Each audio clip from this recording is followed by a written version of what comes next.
Good morning, everyone. So today we'll do deductions.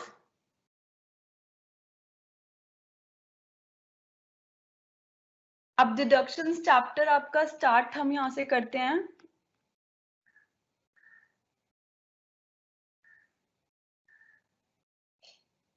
देखिए बच्चे, जैसे कि आप स्क्रीन पर देख पा रहे हैं, क्या दिखा रखा है यहाँ पे कि calculation of taxable income for assessment year 2020-21 that is previous year 19-20.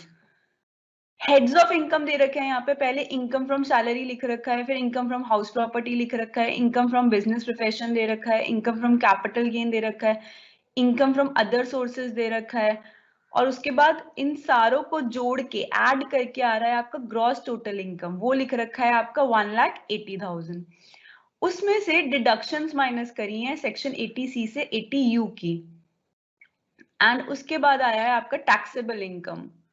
तो बच्चे कैसा होता है, हमें डिडक्शंस क्यों पढ़नी होती हैं? एक्चुअली हम पहले क्या करते हैं, आप सैलरी चैप्टर कंप्लीट किया, हाउस प्रॉपर्टी चैप्टर किया, बिजनेस एंड प्रोफेशन चैप्टर किया, कैपिटल गेन्स का चैप्टर किया, अदर सोर्सेज किया. सारे चैप्टर्स मैंने जो आपके साथ डिस्कस करे हैं, इन सब का जो भी हम कैलकुलेट करते हैं कि हमारी इनकम्स अगर इनमें से किसी एक सोर्स से आ रही है, 2 सोर्स से आ रही है, 3 सोर्स से आ रही है, 4 सोर्स से आ रही है, 5 सोर्स से आ रही है, उन सब इनकम्स को हम एड अप कर देते हैं. एड अप करने के बाद हमारी आती है ग्रॉस टोटल इनकम. अब उसमें से ना इनकम टैक्स अथॉरिटीज अलाउ करती हैं कि अगर आपने कुछ जगहों पे इन्वेस्टमेंट कर रखी है, या अगर आप हैंडीकैप्ड हो, या कुछ भी, मतलब इस तरीके के कुछ क्लॉजेस इस तरीके के डाल रखे हैं कि इन कंडीशंस में आप कुछ डिडक्शंस क्लेम कर सकते हो. मतलब आप अपनी टोटल जो इनकम जिस पे टैक्स देना है उसे थोड़ा घटा सकते हो, कम कर सकते हो कुछ अमाउंट से. किस अमाउंट से माइनस करोगे? वो डिडक्शन की अमाउंट होगी जो सेक्शंस में लिखी होगी, वो अभी हम पढ़ेंगे. उतने अमाउंट की आपने डिडक्शंस दे दी, मतलब उतना अमाउंट आपने अपनी इनकम में से माइनस कर दिया. आप इनकम कम दिखा दोगे. सपोजिटली मेरी इनकम बन रही है 12 लाख, बट अगर मैं 3 लाख की या 2 लाख की या कुछ 1 लाख की मैं कुछ डिडक्शन दिखा रही हूँ, तो मेरी इनकम उतनी कम हो गई. अब बच्ची कुछ ही कम इनकम पे मेरे को कम टैक्स देना पड़ेगा, तो गवर्नमेंट कुछ डिडक्शंस अलाउ करती है. कौन से सेक्शन के अंडर कवर होती हैं डिडक्शंस? 80C से 80U के अंडर कवर होती हैं. फिर हम अपनी जो भी हमारी इनकम निकल के आई हुई होती है उसमें से डिडक्शंस को माइनस कर देते हैं. जो बचा कुचा होता है उतनी इनकम पे हमारे को टैक्स देना पड़ता है, इसीलिए हम उसको टैक्सेबल इनकम कहते हैं. उस इनकम पे फिर हम टैक्स कैलकुलेट करते हैं. ये हमारा प्रोसीजर होता है. अब सेक्शन 80AB की डिडक्शन क्या कहती है? That is not important for you. Section 80AC की डिडक्शन क्या कहती है? That is also not important for you.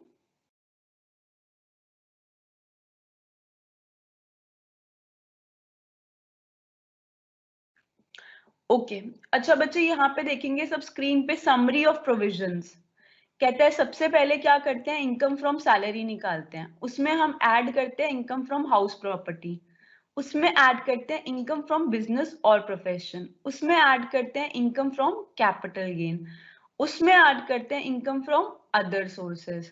उसमें ऐड करते हैं clubbing income which belongs to others. अब बच्चे सैलरी इनकम ऐड करते हैं, हाउस प्रॉपर्टी इनकम ऐड करते हैं, बिजनेस प्रोफेशन की इनकम ऐड करते हैं, कैपिटल गेन की और अदर सोर्सेज की. यहां तक तो हमने चैप्टर्स पढ़े थे. उसके बाद क्लबिंग ऑफ इनकम का भी मैंने आपके साथ चैप्टर डिस्कस किया था. क्लबिंग ऑफ इनकम भी उसमें हम ऐड करते हैं. मान लीजिए कि मेरे नाम पे कोई प्रॉपर्टी थी और मैंने ट्रांसफर कर रखी है किसी को वो प्रॉपर्टी, तो वो मैंने ट्रांसफर कर दी प्रॉपर्टी, बट वो प्रॉपर्टी तो मेरे नाम पर थी और मैंने उसकी इनकम उसके नाम पर दिखाने के लिए ट्रांसफर कर दी है. इसी तरीके से जो भी क्लबिंग में, या फिर इस एग्जांपल की जगह हम ये एग्जांपल बेटर है अगर हम ये डिस्कस करें कि मान लीजिए शेयर्स मेरे नाम पर हैं, बट मैं उसकी जो इनकम आ रही है शेयर्स की वो मैं किसी और अपने फैमिली मेंबर के नाम पर दिखा दूं, तो ऐसे केस में मैं टैक्स से बचने के लिए उस इनकम को किसी और के नाम पर ट्रांसफर करके दिखा रही हूँ. ऐसे केस में जब मैंने आपको क्लबिंग में इस टाइप के एग्जांपल्स लेके समझाया था, तो ऐसे केस में वो इनकम किसके लिए टैक्सेबल हो जाएगी? मेरे लिए. तो मेरी जो salary, house property, business profession, capital gain, other sources की इनकम आई थी, उसमें क्लबिंग ऑन इनकम जो मैंने औरों की दिखा दी थी बट है मेरी, वो इनकम भी ऐड कर देगी गवर्नमेंट. गवर्नमेंट कहेगी ये भी तुम अपनी दिखाओ. प्लस इसमें से हमने यहाँ तक का तो सारा ऐड कर दिया, मतलब 5 हेड्स की इनकम प्लस क्लबिंग की इनकम ऐड कर दी। अब यहाँ तक ऐड करने के बाद उसके बाद हम लेस करेंगे set of and carry forward of losses. जो भी लॉसेस आपके दिख रहे थे वो लॉसेस को हम सेट ऑफ करने की कोशिश करेंगे, और जो लास्ट ईयर से कैरी फॉरवर्ड होकर आए हैं, प्रीवियस ईयर से जो कैरी फॉरवर्ड होकर लॉसेस आए हैं, उनको भी हम यहाँ पर सेट ऑफ कैरी फॉरवर्ड करेंगे। मतलब ये जो सेट ऑफ कैरी फॉरवर्ड का चैप्टर है बच्चे, ये मैं आपके साथ डिस्कस नहीं कर पाई क्योंकि हमारे पास टाइम बहुत लिमिटेड होता है। तो सेट ऑफ कैरी फॉरवर्ड का जो आपका चैप्टर है, अगर last end of the class अभी टाइम मिला तो I would discuss, otherwise you read yourself. तो सेट ऑफ कैरी फॉरवर्ड का जो लॉसेस होते हैं बेसिकली, जैसे कि अगर हाउस प्रॉपर्टी का लॉस है, अगर मान लीजिए आपने हाउस प्रॉपर्टी के लॉस को हाउस प्रॉपर्टी इनकम से सेट ऑफ कर दिया, या आपने जो हाउस प्रॉपर्टी का लॉस है उसे किसी और इनकम से सेट ऑफ कर दिया, तो ऐसे करके फिर बची कुची जो इनकम बच जाती है वो जो आती है टोटलिटी में, कि पहले तो आपने सारी 5 सोर्सेज ऑफ इनकम लिखी, फिर उसमें ऐड करी क्लबिंग ऑफ इनकम, उसमें से माइनस करे जो लॉसेस थे जो कैरी फॉरवर्ड होकर आए थे पिछले प्रीवियस ईयर से, और जो सेट ऑफ आप कर सकते थे हमने वो सेट ऑफ करे। बचा कुचा जो आया उसे हमने कहा ग्रॉस टोटल इनकम। अब इस ग्रॉस टोटल इनकम पे गवर्नमेंट ने कहा टैक्स मत भरो, पहले गवर्नमेंट ने कहा कुछ फायदे उठा लो, हमने कुछ डिडक्शंस दे रखी हैं 80C से 80U के बीच में। इन डिडक्शंस में से जो जो तुम्हारे पे एप्लीकेबल है उनको माइनस कर दो, उतना पैसा तुम्हारा माइनस हो जाएगा, बच्चा कुचा जो तुम्हारी इनकम होगी उस पर तुम टैक्स भर देना। तो ग्रॉस टोटल इनकम में से डिडक्शंस माइनस करी, फिर बची कुछ चीज जो आई वो टोटल इनकम या टैक्सेबल इनकम हमारी आ गई। अब ये जो हमारी डिडक्शंस हम लगाते हैं 80C से 80U की, ध्यान दीजिएगा ये डिडक्शंस अलाउड नहीं होती from long term capital gain taxable under section 112। हमने लॉन्ग टर्म कैपिटल गेन पढ़ा है बच्चे, आप लोगों के साथ मैंने कैपिटल गेन का चैप्टर किया है, वहां पे हमने लॉन्ग टर्म कैपिटल गेन पढ़ा है। लॉन्ग टर्म कैपिटल गेन जो 112 सेक्शन के अंडर टैक्सेबल होता है वो माइनस करना, उसमें से हमारे को उस लॉन्ग टर्म कैपिटल गेन के अंदर से हमारे को डिडक्शन माइनस करनी अलाउड नहीं है। कह रहा है these deduction are however not allowed from. ऐसे ही जो long term capital gain LTCG है टैक्सेबल अंडर 112A, वहां से भी हमारे को डिडक्शन माइनस करना अलाउड नहीं है। ऐसे ही STCG है जो short term capital gain taxable under section 111A, वहां से भी हमारे को डिडक्शन माइनस करना अलाउड नहीं है। Casual incomes taxable under section 115BB, वहां से भी हमारे को माइनस करना अलाउड नहीं है deductions. Income from specified business taxable under section 35AD, यहाँ से भी हमारे को डिडक्शन माइनस करना अलाउड नहीं है। Dividend referred under section 115DDBA, यहाँ से भी हमारे को डिडक्शंस माइनस करना अलाउड नहीं है। Total amount of deductions can not exceed gross total income which is calculated as above. कह रहा है जितनी मैक्सिमम डिडक्शंस की अमाउंट होगी वो एक्सीड नहीं कर सकती ग्रॉस टोटल इनकम की अमाउंट को। मतलब ऑब्वियसली ग्रॉस टोटल इनकम ज्यादा बड़ी होनी चाहिए डिडक्शन से या इक्वल होनी चाहिए डिडक्शंस के। कभी भी ऐसा नहीं होगा कि डिडक्शंस की अमाउंट ज्यादा बड़ी हो as compare to gross total income. चलिए बच्चे, अब हम मोस्ट इंपॉर्टेंट पार्ट जो हम डिडक्शंस का डिस्कस करना चाहते हैं वहां से डिस्कस करना शुरू कर रहे हैं। 80C की डिडक्शंस। सेक्शन 80C की डिडक्शंस क्या कहती हैं, ये सेक्शंस आपको याद रखने हैं अब। और सबसे इंपॉर्टेंट डिडक्शन है सेक्शन 80C की डिडक्शन। सेक्शन 80C की डिडक्शन कहती है कि अगर तुमने कोई सेविंग करी है या तुमने कोई इन्वेस्टमेंट करी है तो तुम्हारे को डिडक्शन मिलेगी। डिडक्शन किसको दी जाएगी? इंडिविजुअल को दी जाएगी, चाहे वो रेजिडेंट है चाहे वो नॉन रेजिडेंट है। डिडक्शन किसको दी जाएगी? HUF को भी दी जाएगी, चाहे वो रेजिडेंट है चाहे नॉन रेजिडेंट है। देखिए लिखा हुआ deduction shall be allowed to an individual, deduction shall be allowed to HUF, whether resident or non-resident, whether resident और non-resident। क्या कहते हैं बच्चे आगे? इसकी लिमिट है कि मैक्सिमम कितनी इन्वेस्टमेंट करी हुई हो सकती है, इन्वेस्टमेंट कितनी भी करी हुई हो सकती है, से 2 लाख, 2.5 लाख, 4 लाख, 5 लाख, 1,50,000, कितनी भी इन्वेस्टमेंट करी हुई हो सकती है। बट डिडक्शन इस सेक्शन के अंदर मैक्सिमम कितनी आप ले सकते हो? 1,50,000 पूरे साल में। अब बच्चे ये कुछ ना जगहों का नाम ले रहा है, कुछ चीजों का नाम ले रहा है कि इनमें से कहीं पर भी अगर आपने इन्वेस्टमेंट कर रखी है, सेविंग अपनी सेव करके पैसे कहीं पर भी इन्वेस्ट कर रखे हैं, तो आपको ATC की डिडक्शन मिलेगी और उसकी मैक्सिमम लिमिट कितनी है 1,50,000 रुपीज पूरे साल की। तो कौन कौन सी जगहें हैं, बहुत सारी जगहों की लिस्ट है जहां पे आपने इन्वेस्टमेंट करी हुई हो सकती है। नेशनल सेविंग सर्टिफिकेट, उसका 8th या फिर 9th इशू।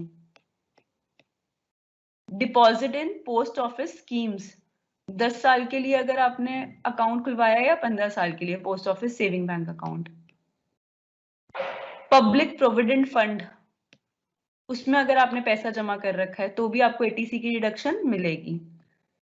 अगर आप एक एम्प्लॉय हो और आपने प्रोविडेंट फंड में पैसा कंट्रीब्यूट किया है, अपने सैलरी से पैसा कटवा कर हर मंथ प्रोविडेंट फंड में कंट्रीब्यूट किया है पैसा, चाहे रिकॉग्नाइज्ड प्रोविडेंट फंड में डाला है, चाहे अप्रूव्ड सुपरएनुएशन फंड में डाला है, चाहे स्टैट्यूटरी प्रोविडेंट फंड में डाला है, तो ऐसे केस में आपको डिडक्शन मिलेगी ATC की।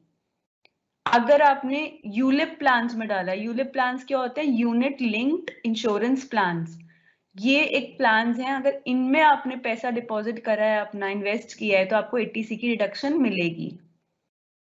Mutual fund units of UTI क्या होता है, unit Trust of India. Unit Trust of India के म्यूचुअल फंड यूनिट्स में आपने अपना पैसा इन्वेस्ट किया है तो आपको ATC की डिडक्शन मिलेगी। नेशनल हाउसिंग बैंक जो है उसकी आपने सब्सक्रिप्शन करी है टू नोटिफाइड डिपॉजिट स्कीम्स, तो भी आपको ATC की डिडक्शन मिलेगी। लाइफ इंश्योरेंस प्रीमियम जो होता है, अगर आपने वो पे किया है किसके लिए, अपने लिए या अपने हस्बैंड या वाइफ के लिए या अपने बच्चों के लिए, तो भी आपको ATC की डिडक्शन मिलेगी।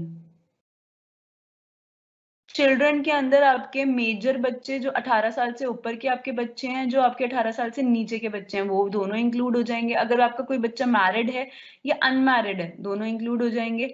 कोई बच्चा आप पे फाइनेंशियली डिपेंडेंट है या इंडिपेंडेंट है, दोनों बच्चे इंक्लूड हो जाएंगे। कहने का मतलब, अगर आपने लाइफ इंश्योरेंस प्रीमियम पे करा है अपने लिए, अपनी लाइफ इंश्योरेंस पॉलिसी पे, या अपने हस्बैंड या वाइफ की लाइफ इंश्योरेंस पॉलिसी पे, या अपने बच्चों की लाइफ इंश्योरेंस पॉलिसी पे, चाहे बच्चे मैरिड हैं चाहे अनमैरिड है, चाहे इंडिपेंडेंट है चाहे डिपेंडेंट है, चाहे 18 साल से ऊपर के हैं चाहे नीचे के हैं, चाहे 18 साल के हैं, तो हर केस में, इन सारे केसेस में, जितने केसेस मैंने डिस्कस करे, सेल्फ, स्पाउस, चिल्ड्रन, इनमें अगर आपने लाइफ इंश्योरेंस प्रीमियम पे किया है तो आपको ATC की डिडक्शन मिलेगी।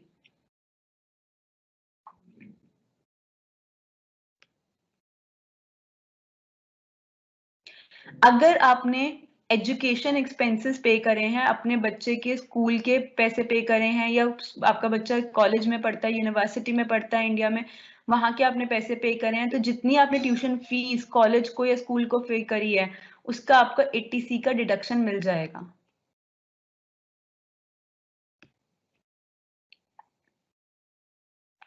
नेक्स्ट कहता है repayment of loan for residential house. मान लीजिए अगर आपने रेजिडेंशियल हाउस को परचेज करने के लिए या फिर कंस्ट्रक्ट करने के लिए, आपको रेजिडेंशियल हाउस को खरीदना था या उसकी कंस्ट्रक्शन करनी थी, उसके लिए आपने अगर लोन लिया था, और आपने लोन सेंट्रल गवर्नमेंट से लिया था या किसी बैंक से लिया था या लाइफ इंश्योरेंस कॉर्पोरेशन से लिया था या नेशनल हाउसिंग बैंक से लिया था या अदर नोटिफाइड पर्सन से लिया था, और अब आप उस को रीपे करना चाहते हो, वो आप लोन उतारना चाहते हो, तो ऐसे केस में ये कहता है कि ऐसे केस में आपको वो जो आपका रीपेमेंट होगा उसका डिडक्शन मिलेगा। कहता है repayment of principal amount borrowed by SSC for the purpose of purchase और construction of residential house property qualifies for deduction under section 80C। कहता है जितना आपने प्रिंसिपल अमाउंट बोरो किया था, मान लीजिए आपने 10 लाख रुपए बोरो किए थे और उस पर आप हर साल 10,000 रुपए का इंटरेस्ट दे रहे थे। बोरो आपने कितने किए थे, 10 लाख रुपए, इंटरेस्ट कितने का दे रहे थे हर साल, 10,000 का। तो ऐसे केस में कहता है जो आपने 10 लाख रुपए बोरो किए थे, वो प्रिंसिपल अमाउंट का आपको डिडक्शन मिलेगा अंडर सेक्शन 80C जब आप रीपेमेंट करोगे उस 10 लाख रुपए के लोन की। तो कहता है कि ऐसे केस में it will not include any payment towards interest और payment towards loan taken for addition, alteration और रिपेयर।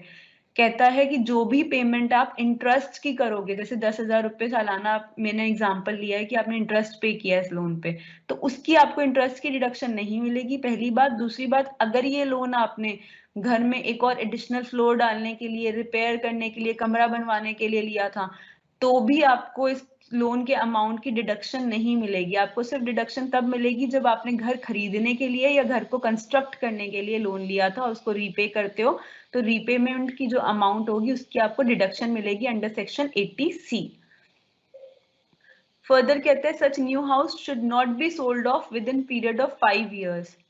कहता है कि जिस साल आपने उसको डिडक्शन ली है उसके बाद if sold within 5 years then deduction allowed in preceding previous years shall be deemed to be the income of the previous year in such new house has been sold off before lapse of 5 years। कहता है कि आपने जैसे घर ले लिया, घर लेने के बाद इन द सेंस लोन लिया पहले, फिर आपने घर परचेज किया या घर कंस्ट्रक्ट किया।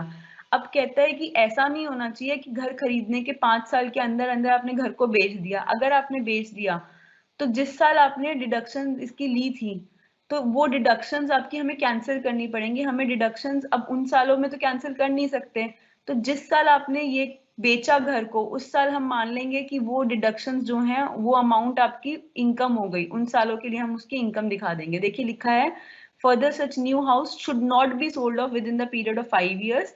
If sold with in 5 years, अगर बेच दिया गया 5 साल में, देन डिडक्शन अलाउड, जो डिडक्शन अलाउ करी गई थी प्रीसीडिंग प्रीवियस ईयर्स में, वो उसको मान लिया जाएगा income of the previous year in which such new house has been sold off before the lapse of 5 years। 5 साल लैप्स होने से पहले जिस साल में बेच दिया गया वो घर, उस साल की इनकम मान ली जाएगी, जितनी भी डिडक्शंस दी थी प्रीवियस ईयर्स में उन सारी डिडक्शंस की अमाउंट को। नेक्स्ट कहता है अगर आपने एलिजिबल इशू में इन्वेस्ट कर रखा है तो भी आपको एटीसी की डिडक्शन मिलेगी। एलिजिबल इशू में इन्वेस्ट करने का मतलब होता है कि आपने इन्वेस्ट किया है एक इंडियन पब्लिक लिमिटेड कंपनी या किसी पब्लिक फाइनेंशियल कंपनी या किसी mutual fund notified under section 1023D, मतलब 10 सेक्शन 10 सबसेक्शन 23D ने, अगर किसी ने अपने शेयर्स इशू करे थे या कुछ मतलब उन्होंने जितने भी उन्होंने शेयर्स इशू करके पैसा कमाया, मैं कह रही हूँ किसी इंडियन पब्लिक लिमिटेड कंपनी ने, पब्लिक फाइनेंशियल इंस्टीट्यूशन ने या म्यूचुअल फंड जो नोटिफाइड था अंडर सेक्शन 10 सबसेक्शन 23D ने, उन सब में अगर उन्होंने शेयर्स इशू करे, उनमें से किसी ने भी, और शेयर्स इशू करके जो पैसा कमाया वो अगर उन्होंने इंफ्रास्ट्रक्चर फैसिलिटीज को डेवलप करने में, मेंटेन करने में, ऑपरेट करने में यूज किया है तो हम कहेंगे ये एलिजिबल इशू है। और इस एलिजिबल इशू में अगर आपने पैसा इन्वेस्ट किया है, अगर ऐसी किसी इंडियन पब्लिक लिमिटेड कंपनी के शेयर्स खरीदने में आपने पैसा लगाया या पब्लिक फाइनेंशियल इंस्टीट्यूशन के शेयर्स खरीदने में आपने पैसा लगाया या म्यूचुअल फंड्स खरीदने में पैसा ऐसी जगह लगाया, तो मान लिया जाएगा, गवर्नमेंट मान लेगी कि आप इंफ्रास्ट्रक्चर को डेवलप करने में हेल्प कर रहे हो पैसा को लगा के, तो इसीलिए वो आपको एटीसी की डिडक्शन देगी एलिजिबल इशू पे इन्वेस्ट करने पर। नेक्स्ट है कहते हैं एन्युटी प्लान्स होते हैं। एन्युटी प्लान्स कौन से होते हैं बच्चे? जो हर साल पे होते हैं, हर साल जिसमें एनुअल पेमेंट्स की जाती हैं। तो ऐसे ही एनुअल पेमेंट्स एन्युटी प्लान्स होते हैं आपके LIC के, लाइफ इंश्योरेंस कॉर्पोरेशन के। लाइफ इंश्योरेंस कॉर्पोरेशन के एन्युटी प्लान्स कौन कौन से होते हैं? जैसे जीवन धारा, जीवन अक्षय, न्यू जीवन धारा, न्यू जीवन अक्षय। आपके पेरेंट्स को आइडिया होगा, स्पेशली आपके फादर्स को आइडिया होगा इस बारे में, वो इन्वेस्ट करते होंगे। न्यू जीवन धारा 1, न्यू जीवन अक्षय 1, इन सब में अगर आपने एन्युटी प्लान्स जो लाइफ इंश्योरेंस कॉर्पोरेशन के, इनमें अगर आपने पैसा अपना इन्वेस्ट किया है तो आपको एटीसी की डिडक्शन मिलेगी। कहते हैं पेंशन फंड्स, कहते हैं जो ये कंट्रीब्यूशन होता है ना towards notified pension fund setup by mutual funds और यूनिट ट्रस्ट ऑफ इंडिया। कहता है कि जैसे कि retirement benefit unit scheme of Unit Trust of India या Kothari Pioneer Pension Plan of Kothari Mutual Fund, ये सब डिडक्शन के लिए क्वालिफाई करते हैं अंडर सेक्शन 80C। इन सब में अगर आप पैसा इन्वेस्ट करोगे तो आपको 80C की डिडक्शन मिलेगी। आपने मोस्ट कॉमन सुना होगा कि एफडी करा रखी है हमने, तो तेरी एफडी करा रखी है। एफडी मतलब फिक्स डिपॉजिट। बैंक में अगर आपने एफडी करा रखी है तो ऐसे केस में आपको डिडक्शन मिलेगा उस एफडी पर, 80C का डिडक्शन मिलेगा। कहते हैं investment in fixed deposits for a period of 5 years और मोर विद शेड्यूल्ड बैंक्स। कहते हैं अगर आपने 5 साल या 5 साल से ज्यादा के लिए एफडी कराई है तो आपको 80C का डिडक्शन मिलेगा। फिर कहता है बॉन्ड्स ऑफ नाबार्ड में आपने पैसा लगाया है तो भी आपको 80C का डिडक्शन मिलेगा। नाबार्ड क्या होता है बच्चे? National bank of agriculture and rural development. Agriculture और रूरल डेवलपमेंट के लिए जो नेशनल बैंक होता है उसको हम कहते हैं नाबार्ड। तो नाबार्ड के वो उस बैंक के जो एग्रीकल्चर और रूरल डेवलपमेंट के लिए बनाया गया उस बैंक के अगर आपने बॉन्ड्स खरीदे तो इसका मतलब आपने इन्वेस्ट किया उसके बॉन्ड्स में, इसका मतलब वो पैसा अच्छी जगह यूज होगा, एग्रीकल्चर वगैरह में अच्छी जगह। तो गवर्नमेंट कहती है ऐसे केस में अगर आप वहां के बॉन्ड्स में पैसा इन्वेस्ट करते हो तो हम आपको एटीसी का डिडक्शन देंगे। फिर नेक्स्ट कहते हैं सीनियर सिटीजन सेविंग स्कीम। कहते हैं सीनियर सिटीजन सेविंग स्कीम में आप अगर अपना पैसा डिपॉजिट करते हो तो भी हम आपको एटीसी का डिडक्शन देंगे। टाइम डिपॉजिट होते हैं पोस्ट ऑफिस के पास। कहते हैं saving and investment as a 5-year time deposit in post office time deposit rules 1981। कहते हैं इस साल में 1981 में एक post office time deposit rules आए थे, उसके अंडर अगर आप 5 साल का टाइम डिपॉजिट कराते हो पोस्ट ऑफिस में सेविंग एंड इन्वेस्टमेंट के फॉर्म में तो एटीसी का डिडक्शन उसमें भी मिलेगा। तो बेसिकली मोटा मोटा हमें अभी तक जितने भी याद है उनमें बड़े इंपॉर्टेंट लग रहे हैं हमें कि लाइफ इंश्योरेंस वाला हमें इंपॉर्टेंट लग रहा है, पोस्ट ऑफिस वाला वैसे तो इम्पोर्टेंस सारे ही रखते हैं। लाइफ इंश्योरेंस वाला भी इम्पोर्टेंट है कि लाइफ इंश्योरेंस का आपने प्रीमियम पे किया। और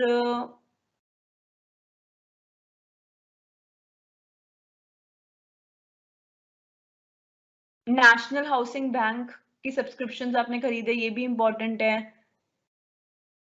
एम्प्लॉय ने प्रोविडेंट फंड मतलब रिकॉग्नाइज प्रोविडेंट फंड एक्सेट्रा में कंट्रीब्यूट किया तो भी उसे एटीसी का डिडक्शन मिलेगा, ये भी इंपॉर्टेंट है। पब्लिक प्रोविडेंट फंड जिसे हम इन शॉर्ट कहते हैं पीपीएफ, एग्जाम में आपको शॉर्ट फॉर्म यूज नहीं करनी। तो पब्लिक प्रोविडेंट फंड में भी अगर पैसा जमा कराया गया है तो मतलब अगर जो इंडिविजुअल है जो पर्सन है एसएससी है अगर उसने पब्लिक प्रोविडेंट फंड में पैसा जमा कराया है तो उसका भी उसको एटीसी का डिडक्शन मिलेगा। पोस्ट ऑफिस स्कीम्स में पैसा जमा कराया तो भी मिलेगा। नेशनल सेविंग सर्टिफिकेट ये भी बहुत इंपॉर्टेंट है, इसके 8th या 9th इशू में पैसा जमा कराया है तो भी डिडक्शन मिलेगा एटीसी का। मतलब सारे ही इंपॉर्टेंट है बट जो मुझे ज्यादा इंपॉर्टेंट लग रहे थे वो मैंने अभी आपको बीच बीच में बोला।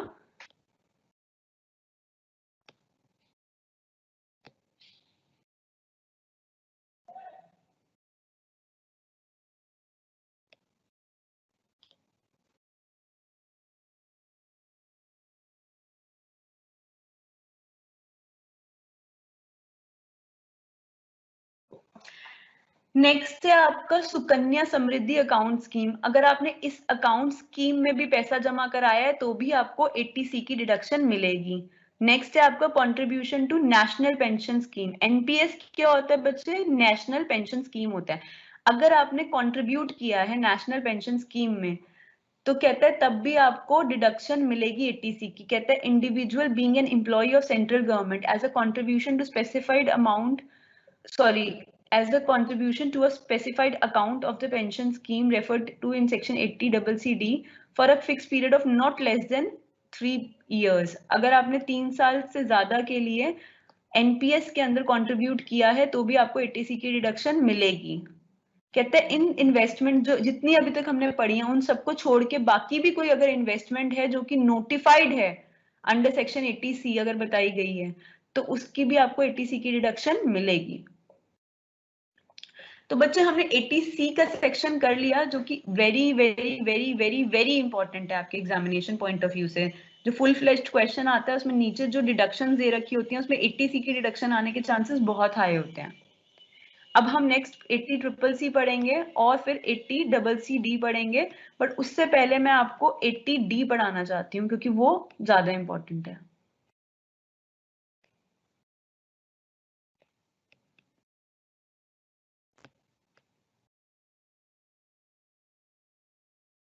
इंटरेस्ट लूज मत करना बच्चों, थ्योरी है मुझे पता है थ्योरी बहुत बोरिंग होती है बट आपके एग्जाम क्योंकि इतना पास है और ट्रस्ट में आपके एग्जामिनेशन पॉइंट ऑफ व्यू से बहुत इंपॉर्टेंट है आपका डिडक्शंस पढ़ना। और अभी मैं प्रैक्टिकल क्वेश्चन डिस्कस करूंगी, बस अभी 1-2 सेक्शंस और डिस्कस कर रही हूँ थ्योरी के और उसके बाद मैं आपसे प्रैक्टिकल पे पहले स्विच करके फिर थ्योरी पे आऊंगी दोबारा। और प्रैक्टिकल बहुत इंटरेस्टिंग होगा आपका। अब देखिए 80D की डिडक्शन पढ़नी है हमारे को। सेक्शन 80D सेक्शन याद रखना जरूरी है। किस बारे में है ये? 80D की है, मेडिकल इंश्योरेंस प्रीमियम के बारे में। अब बच्चों, आप लोगों ने सुना होगा कि आपके फादर मदर ने आपका मेडिकल इंश्योरेंस प्रीमियम पे किया है, उन्होंने आपकी मेडिकल पॉलिसी करा रखी है, या आपके फादर मदर ने अपनी करा रखी है मेडिकल पॉलिसी। तो मेडिकल इंश्योरेंस पॉलिसी कराने का क्या बेनिफिट मिलता है कि अगर आप फ्यूचर में कभी बीमार पड़ जाओ और हॉस्पिटल पे मोटा खर्चा आए, तो उस खर्चे का क्लेम आपको इंश्योरेंस कंपनी से मिल जाएगा। तो इसीलिए लोग क्या करते हैं, मेडिकल इंश्योरेंस करा लेते हैं अपना। तो फिर अगर वो मेडिकल इंश्योरेंस कराएंगे, मान लीजिए उन्होंने अपना मेडिकल इंश्योरेंस कराया 10 लाख रुपए का, तो मेडिकल इंश्योरेंस कंपनी का इसने इसका मतलब प्रॉमिस किया है कि अगर वो बीमार हुए, हॉस्पिटलाइज हुए, तो कंपनी 10 लाख रुपए तक का उनका ट्रीटमेंट कराएगी हॉस्पिटल में। मतलब अगर उनको 10 लाख का खर्चा हॉस्पिटल में आया तो कंपनी पे करेगी 10 लाख का। मेडिकल कंपनी या तो खुद पे कर देगी या वो बाद में रीइंबर्स कर देगी, कि पहले अगर उन्होंने खुद पे कर दिया, अपना जो बीमार था उसने खुद पे कर दिया, और बाद में या तो मेडिकल इंश्योरेंस कंपनी उसका क्लेम दे देगी, या डायरेक्टली मेडिकल इंश्योरेंस कंपनी खुद पे कर देगी उस हॉस्पिटल को। आपको नहीं पे करना पड़ेगा। अब अमाउंट अप टू 10 लाख जितने की आपने पॉलिसी ली है। तो ये चीज होती है कि अगर कंपनी आपको ऐसा बेनिफिट दे रही है, फ्री फंड में तो नहीं देगी, उसके बदले वो कुछ आपसे पेमेंट लेगी, उसके बदले वो आपसे हर साल कुछ प्रीमियम लेगी, कुछ पैसे लेगी। हर साल वो जो पैसे लेगी उसको हम प्रीमियम कहते हैं। प्रीमियम अगर मान लीजिए इसी चीज के वो हर साल पैसे ले रही है 20,000 रुपए, तो 20,000 रुपए जो सालाना जा रहा है वो हमारा मेडिकल इंश्योरेंस प्रीमियम हो गया। अब जो तुमने मेडिकल इंश्योरेंस प्रीमियम पे किया है, जितना भी किया है, अब मान लीजिए आपने 20,000 रुपए हर साल पे कर रहे हो, तो वो उस अमाउंट का आपको डिडक्शन मिलेगा अंडर सेक्शन 80D। गवर्नमेंट कहती है कि गवर्नमेंट प्रमोट करना चाहती है इस बात को कि तुम मेडिकल इंश्योरेंस कराओ अपना और प्रीमियम पे करो। क्यों प्रमोट करना चाहती है? ताकि तुम्हारा क्लेम्स वगैरह तुम्हारे को अपनी मेडिकल इंश्योरेंस कंपनी से मिल जाए, ताकि तुम गवर्नमेंट पे बर्डन ना बनो, ताकि तुम गवर्नमेंट हॉस्पिटल्स पे बर्डन ना बनो, गवर्नमेंट पे बर्डन ना बनो। तो गवर्नमेंट इसको प्रमोट करना चाहती है। तो गवर्नमेंट इसलिए तुम्हें ये लालच दे रही है कि अगर तुमने मेडिकल इंश्योरेंस कराया और उसका प्रीमियम पे किया, तो जितना अमाउंट तुम मेडिकल इंश्योरेंस प्रीमियम का पे करोगे उसका तुम्हारे को सेक्शन 80D क्या जाएगा, डिडक्शन मिल जाएगा। बट अमाउंट कितनी होगी? पूरी अमाउंट की मेडिकल मिल जाएगी डिडक्शन? नो, लिमिट है बच्चे। पूरी मान लीजिए अगर मैंने मेडिकल इंश्योरेंस प्रीमियम पे किया एक साल में 80,000 रुपीज, तो क्या मुझे 80,000 रुपीज की डिडक्शन मिल जाएगी? आंसर इज नो, मुझे 80,000 की नहीं मिलेगी। एक लिमिट बताई है इसने कि कितने की डिडक्शन मिलेगी। कितनी लिमिट बताई है बच्चे इसने? कहता है 25,000 रुपए है डिडक्शन की लिमिट इंडिविजुअल के केस में। कहता है अगर आपने मेडिकल इंश्योरेंस का प्रीमियम पे करा है, किसके लिए? अपने लिए, अपनी पॉलिसी अगर आपने मेडिकल इंश्योरेंस के लिए रखी है, या अपने हस्बैंड या वाइफ के लिए रखी है, या अपने डिपेंडेंट बच्चों के लिए रखी है। ये 3 टर्म्स याद रखना जरूरी है। या तो आपने अपनी ली है, या अपने बच्चों की ली है, डिपेंडेंट बच्चों की, या अपने हस्बैंड वाइफ की ली है। तीनों में से किसी की भी अगर आपने मेडिकल इंश्योरेंस पॉलिसी ली है और उसका आपने प्रीमियम पे किया है, तो जो आपने प्रीमियम पे किया है उस अमाउंट के लिए आपको डिडक्शन मिलेगा। बट क्या पूरी अमाउंट के लिए मिलेगा या कुछ अमाउंट के लिए मिलेगा? तो कहता है कि इतनी अमाउंट आपने पे की है, और जो मैक्सिमम लिमिट है 25,000 रुपए पूरे साल में, दोनों में से जो छोटी अमाउंट होगी उसके लिए मिलेगा। सपोजिटली आपने पूरे साल में 80,000 रुपए प्रीमियम पे किया है, तीनों का मिला के, सेल्फ, स्पाउस, डिपेंडेंट, तीनों का मिला, डिपेंडेंट चिल्ड्रन, तीनों का मिला के आपने 80,000 रुपए प्रीमियम पे किया है। बट मैक्सिमम लिमिट कितनी डिडक्शन मिल सकती है? 25,000। तो यहाँ पे आपको कितनी मिलेगी डिडक्शन अंडर सेक्शन 80D? 25,000 की मिलेगी। बट मान लीजिए आपने यहाँ पर प्रीमियम पे किया होता पूरे साल में तीनों का मिला के 15,000 रुपए, बट मैक्सिमम लिमिट है 25,000 रुपए, तो उस केस में आपको कितने की डिडक्शन मिलेगी? 15,000 की। कहता है कि अगर आपने अपने पेरेंट्स के लिए पे किया है मेडिकल इंश्योरेंस प्रीमियम को, आपने अपने पेरेंट्स के लिए पे किया है, इसमें mother in law father in law included नहीं है, सिर्फ आपके मम्मी पापा इंक्लूडेड है। अगर आपने अपने पेरेंट्स के लिए इंक्लूड की, मतलब पे किया है मेडिकल इंश्योरेंस प्रीमियम, अपने पेरेंट्स के लिए आपने मेडिकल पॉलिसी ली थी इंश्योरेंस कंपनी से, और आपने उनके लिए मेडिकल इंश्योरेंस प्रीमियम पे किया है, तो ऐसे केस में भी कहता है कि मैक्सिमम लिमिट क्या है? 25,000। बट 25,000 किसके लिए? सिर्फ पेरेंट्स के लिए जो लिमिट है वो 25,000 है, और जो आपके लिए, आपके हस्बैंड वाइफ और आपके डिपेंडेंट बच्चों के लिए मिला के 25,000 लिमिट है। ओके। अगर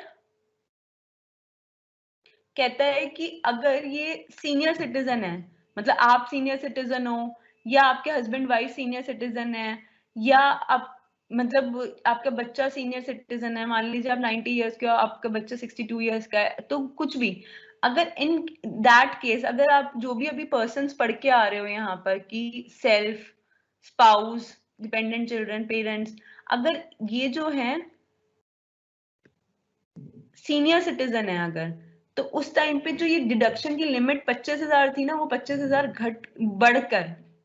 बढ़कर ये लिमिट 50,000 हो जाएगी। फिर 25,000 रुपए का डिडक्शन नहीं मिलेगा पूरे साल में, मेडिकल इंश्योरेंस प्रीमियम जो पे किया उसके रिस्पेक्ट में मैक्सिमम लिमिट जो हो जाएगी वो 50,000 हो जाएगी। तो जितनी अमाउंट आपने पे करी और 50,000, उन दोनों में से जो लोअर अमाउंट होगी वो डिडक्शन होगी अगर सीनियर सिटीजन का केस होगा। अगर सीनियर सिटीजन का केस नहीं होगा तो 25,000 या जो आपने पे किया उसमें से जो छोटी अमाउंट होगी वो आपकी डिडक्शन होगी, 80D का डिडक्शन।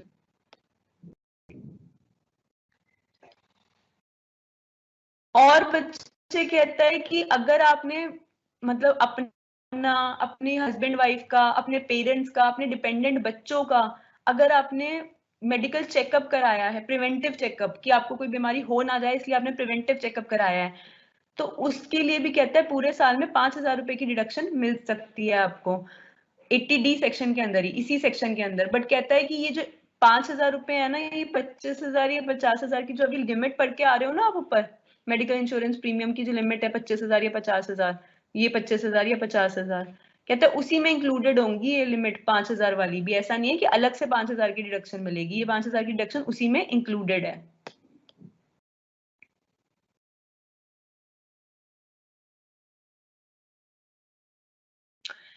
तो बच्चे अभी मैंने आपसे 80C डिस्कस किया, 80D डिस्कस किया, दोनों ही अल्ट्रा इंपॉर्टेंट है। अब एग्जाम में आया हुआ एक क्वेश्चन डिस्कस कर रही हूँ जिससे हमारे को आइडिया लगेगा कि कैसे करना है। एक काम करती हूँ बच्चे, एक डिडक्शन पहले और डिस्कस कर लेती हूँ आपसे ताकि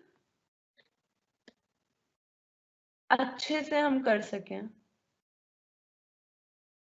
उस क्वेश्चन में जो जो डिडक्शंस डिस्कस्ड है मैं वो सारी आपसे पहले डिस्कस करती हूँ। अब नेक्स्ट है आपका deduction in respect of donations given section 80G। Repeating बच्चे don't lose interest because it is theory. मुझे पता है कि कोई भी लाइक नहीं करता कि हम थ्योरी पढ़े जाएं, बट बच्चे ये आप जब पढ़ोगे तो आपको प्रैक्टिकल करने में आसानी होगी।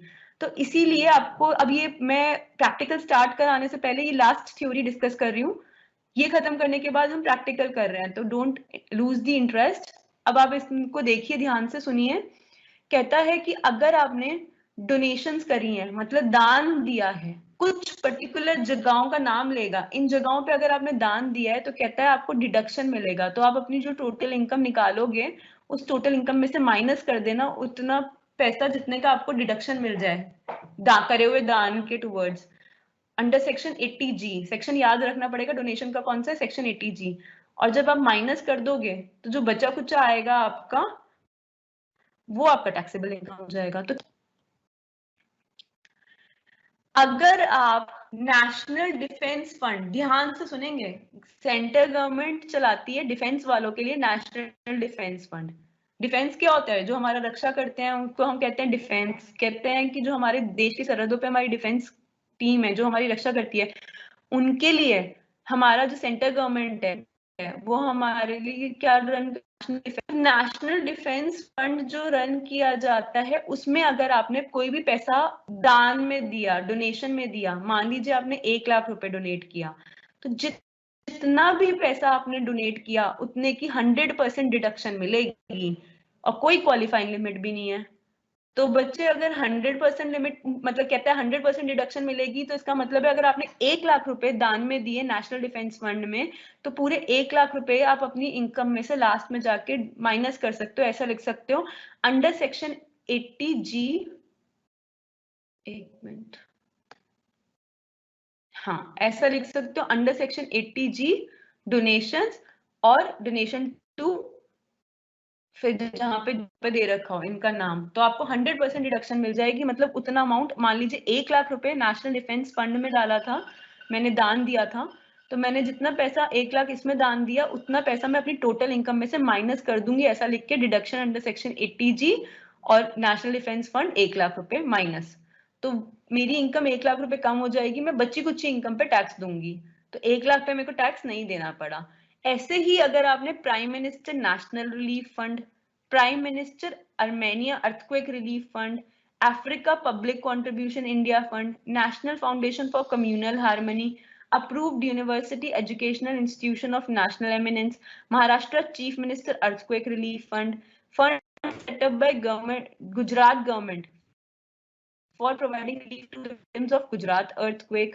मतलब इस तरीके के ये फंड्स का नाम ले रहा है कि prime minister national relief fund, prime minister Armenia earthquake relief fund, या इस तरीके के जो भी ये फंड्स का नाम ले रहा है कि जो फंड गुजरात गवर्नमेंट ने सेटअप किया था for providing relief to the victims, जो गुजरात अर्थक्वेक के विक्टिम्स थे उनको रिलीफ प्रोवाइड करने के लिए जो फंड सेटअप किया था गुजरात गवर्नमेंट ने, उसमें भी अगर आप दान देते हो या prime minister national relief fund में दान देते हो या महाराष्ट्र चीफ मिनिस्टर के अर्थक्वेक रिलीफ फंड में आप दान देते हो, तो जितना भी पैसा आप दान देते हो उसकी 100% डिडक्शन मिलेगी आपको, कोई क्वालिफाइंग लिमिट भी नहीं होगी।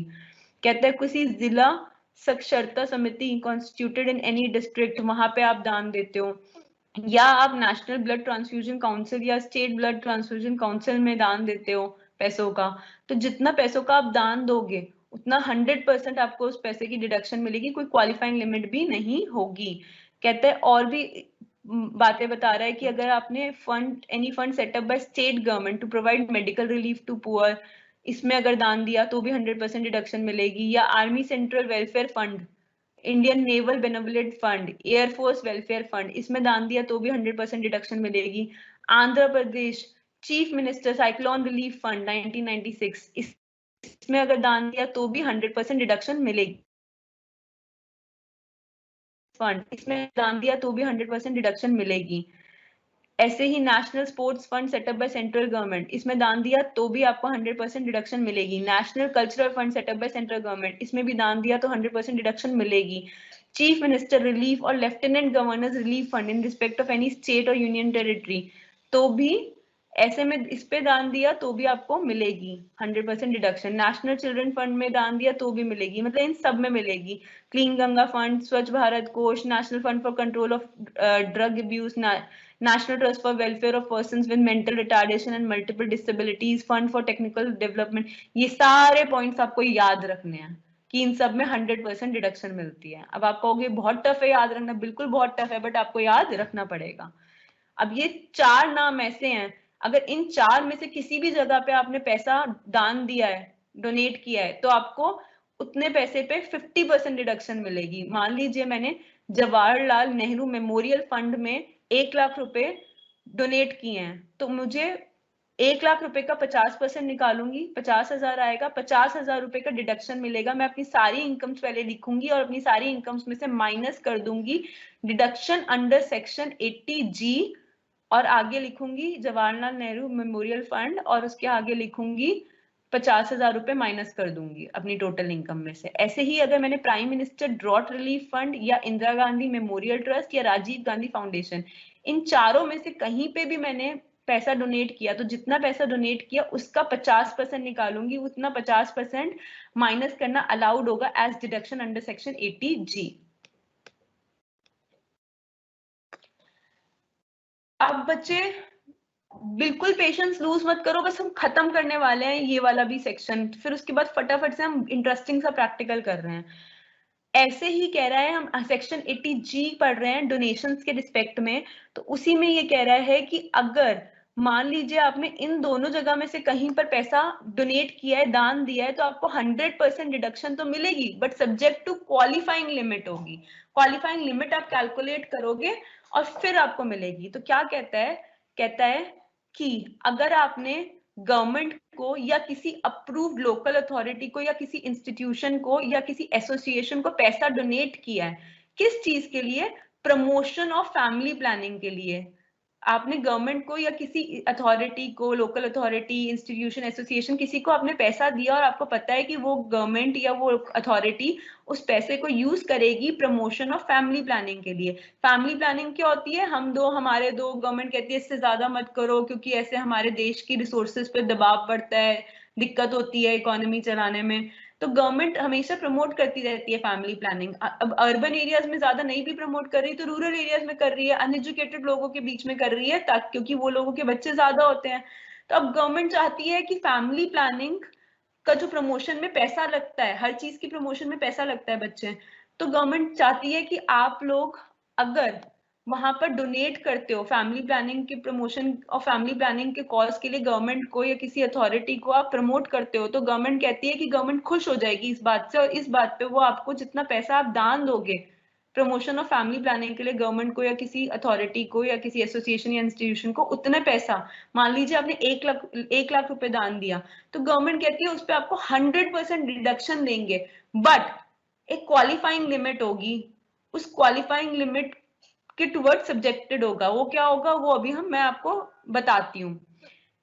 हमें ग्रॉस टोटल इनकम निकालनी होगी, उसका फिर हमारे को एडजस्टेड ग्रॉस टोटल इनकम निकालनी होगी, वो हमारी, उसका जब हम 10% निकालेंगे एडजस्टेड ग्रॉस टोटल इनकम का, तो वो हमारी क्वालिफाइंग लिमिट बनेगी। तो वो अभी आपको मैं सिखाती हूँ कैसे निकालते हैं। नेक्स्ट कह रहा है अगर आप कंपनी हो, पर्सन नहीं हो, मेरी तरह आप एक इंडिविजुअल एक सिंगल पर्सन नहीं हो, अगर आप कंपनी हो, फर्म भी नहीं हो, एसोसिएशन पर्सन भी नहीं हो, आप एक कंपनी हो और आप इंडियन ओलंपिक एसोसिएशन या अदर नोटिफाइड इंस्टीट्यूशंस को पैसा दान में देते हो, किस चीज के लिए, कि तुम स्पोर्ट्स गेम्स में इंफ्रास्ट्रक्चर बनाओ हमारी कंट्री के लिए, या तुम स्पोर्ट्स को स्पॉन्सर करो, खेल खिलवाओ हॉकी का, बाकियों का इंडिया में, मतलब तुम इंफ्रास्ट्रक्चर बेसिकली अपने स्पोर्ट्स को आगे बढ़ाने के लिए तुम किसी भी वे में कंट्रीब्यूट करते हो, तुम इंडियन ओलंपिक एसोसिएशन को दान दे देते हो या किसी अदर नोटिफाइड इंस्टीट्यूशन को दान दे देते हो, और तुम कंपनी हो और तुम किस लिए दान देते हो कि वो तुम्हारे लिए कंट्री के लिए स्पोर्ट्स के लिए इंफ्रास्ट्रक्चर बनाए, स्पोर्ट्स स्पॉन्सर करें तुम्हारी हॉकी वगैरह खेलने को, हॉकीज वगैरह खरीद के दें तुम्हारे जो लाइक जितने भी तुम्हारे स्पोर्ट्समैन हैं, जो तुम्हारे लोग स्पोर्ट्स खेलते हैं, उनको हॉकी खरीद के दी अच्छी क्वालिटी की, जो भी उनको चाहिए कपड़े, जो भी उनको चीजें चाहिए वो दी, जो भी उनको स्पोर्ट्स से रिलेटेड चीजें चाहिए वो अवेल कराई, चाहे वो हॉकी गेम हो, चाहे बास्केटबॉल हो, चाहे कोई सा भी हो, चाहे क्रिकेट हो। तो ऐसे केस में आपने अपनी कंट्री के स्पोर्ट्स के लिए कंट्रीब्यूट किया इन इनडायरेक्ट वे, तो इसीलिए जितना पैसा आप दान दोगे इंडियन ओलंपिक एसोसिएशन या किसी अदर नोटिफाइड इंस्टीट्यूशन को, उतने पैसे पे आपको 100% डिडक्शन मिलेगा, but it would be subjected to qualifying limit. Next कहता है बच्चे कि अगर आपने डोनेशन दिया है गवर्नमेंट को या किसी अप्रूव्ड लोकल अथॉरिटी या इंस्टीट्यूशन या एसोसिएशन को फैमिली प्लानिंग को प्रमोट करने की जगह बाकी किसी भी चीज के लिए, प्रमोटिंग फैमिली प्लानिंग के केस में तो हमने पढ़ लिया 100% डिडक्शन मिलता है subject to qualifying limit, but अगर आप प्रमोटिंग फैमिली प्लानिंग को छोड़ के और किसी भी कारण से आपने किसी भी पर्पज से गवर्नमेंट को, लोकल अथॉरिटी को, इंस्टीट्यूशन को अगर आपने दान दिया है, तो जितना आपने दान दिया है, मान लीजिए 1 लाख रुपए दान दिया है, तो उसका 50% अमाउंट आपको डिडक्शन के फॉर्म में मिलेगा, बट वो सब्जेक्टेड होगा towards qualifying limit, subject to qualifying limit होगा। वो कैसे होता है वो अभी आपको सिखाऊंगी, बस इसको खत्म करके। नेक्स्ट बोलता है अगर कोई, ध्यान से पढ़ेंगे ये वाला पॉइंट, अल्ट्रा ध्यान से, अगर कोई अप्रूव्ड चैरिटेबल इंस्टीट्यूशन है जो 80G के अंडर आपको बोला जाता है कि कोई अप्रूव्ड चैरिटेबल इंस्टीट्यूशन है, वहां पर अगर आप दान देते हो तो ऐसे केस में भी आपको 50% डिडक्शन मिलेगा सब्जेक्ट टू क्वालिफाइंग लिमिट। कहता है कोई मंदिर, गुरुद्वारा, मस्जिद, चर्च या कोई भी ऐसी प्लेस जो सेंट्रल गवर्नमेंट ने बोली है जिसकी हिस्टोरिक इंपॉर्टेंस है या आर्कियोलॉजिकल इंपॉर्टेंस है या आर्टिस्टिक इंपॉर्टेंस है कि बहुत सुंदर बना हुआ है इसलिए इंपॉर्टेंस है, या हिस्ट्री की इंपॉर्टेंस है कि यहाँ पे कुछ हुआ था, या आर्कियोलॉजिकल इंपॉर्टेंस है कि ये मतलब इसके शेष निकाले गए हैं नीचे से जमीन से, ये इंपॉर्टेंट है, या आर्कियोलॉजी के पॉइंट ऑफ व्यू से इंपॉर्टेंट है। तो अगर आप यहाँ पर टेम्पल, मॉस्क, गुरुद्वारा या ऐसी किसी जगह जो historic, archaeological importance, artistic importance रखती है, तो उसके रिपेयर, रेनोवेशन के लिए अगर आप दान करते हो पैसा, तो जितना आपने दान किया, सपोजिटली 1 लाख रुपए आपने दान किया, तो उसका 50% अमाउंट आपका डिडक्शन के फॉर्म में आपको मिलेगा सब्जेक्ट टू क्वालिफाइंग लिमिट। तो लिमिट अभी हम पढ़ेंगे कैसे निकालते हैं। चलिए अब सीख रहे हैं हम क्वालिफाइंग लिमिट कैसे निकालते हैं। सेक्शन 80G अभी जो हमने पढ़ा है ना, ये दान वाला, डोनेशन वाला, इसको हम सारे को कैसे समराइज करते हैं, ऐसे समराइज करते हैं 6 स्टेप्स में। कहता है सबसे पहले जो भी आपके क्वेश्चन में डिडक्शंस गिवन है वो देखो। डिडक्शंस में मतलब सबसे पहले इन द सेंस, सबसे पहले आपने बेसिक सैलरी, ये वो सैलरी इनकम निकाल ली, हाउस प्रॉपर्टी इनकम निकाल ली, capital gain, business profession, other sources, वो सब निकाल ली, सेट ऑफ कैरी फॉरवर्ड कर दिया लॉसेस का। फिर उसके बाद जब आपने अदर सोर्सेज तक निकाली थी इनकम, उसके बाद आपने क्लबिंग कर दी इनकम्स की, उसके बाद माइनस कर दिया आपने जितने भी आपके लॉसेस वगैरह आप सेट ऑफ कैरी फॉरवर्ड हुए थे। बचा कुछ जो हमारी ग्रॉस टोटल इनकम आई थी उसमें से आपने डिडक्शंस माइनस करी। सबसे पहली डिडक्शन आप कौन सी माइनस करोगे? जो कैटेगरी ए में हमने पढ़ी थी, जिनमें हमें 100% डिडक्शन मिलती है और कोई क्वालिफाइंग लिमिट नहीं है। कौन सी है कैटेगरी ए की डिडक्शन? देखो बच्चे, जब हमने एटीजी शुरू किया था तो सबसे पहले ए में पढ़ी थी ना, national defence fund setup by central government, prime minister national relief fund, etcetera etcetera, ये जितने पॉइंट्स डब्ल्यू तक थे ये सारे आपके 100% डिडक्शन मिलती है इनकी, कोई इन पे क्वालिफाइंग लिमिट नहीं लगती। फिर कैटेगरी बी में आई थी ये 4, इनमें 50% डिडक्शन लगती है, कोई क्वालिफाइंग लिमिट नहीं है। कैटेगरी सी में आई थी प्रमोटिंग ऑफ फैमिली प्लानिंग और इंडियन ओलंपिक एसोसिएशन के लिए स्पोर्ट्स वगैरह के लिए अगर आपने दान दिया है तो 100% deduction subject to qualifying limit. Category d में आई थी कि प्रमोटिंग फैमिली प्लानिंग को छोड़ के किसी भी चीज के लिए आपने दान दिया है गवर्नमेंट को या किसी लोकल अथॉरिटी एक्सेट्रा को, या किसी अप्रूव चैरिटेबल इंस्टीट्यूशन को दान दिया है, या गुरुद्वारा, टेम्पल, मस्जिद वगैरह इन सब के, या जो हिस्टोरिक या आर्कियोलॉजिकल या आर्टिस्टिक इंपॉर्टेंस वाले हैं उनकी रिपेयर या रेनोवेशन के लिए पैसा अगर आपने दान दिया है तो 50% डिडक्शन मिलेगी subject to qualifying limit.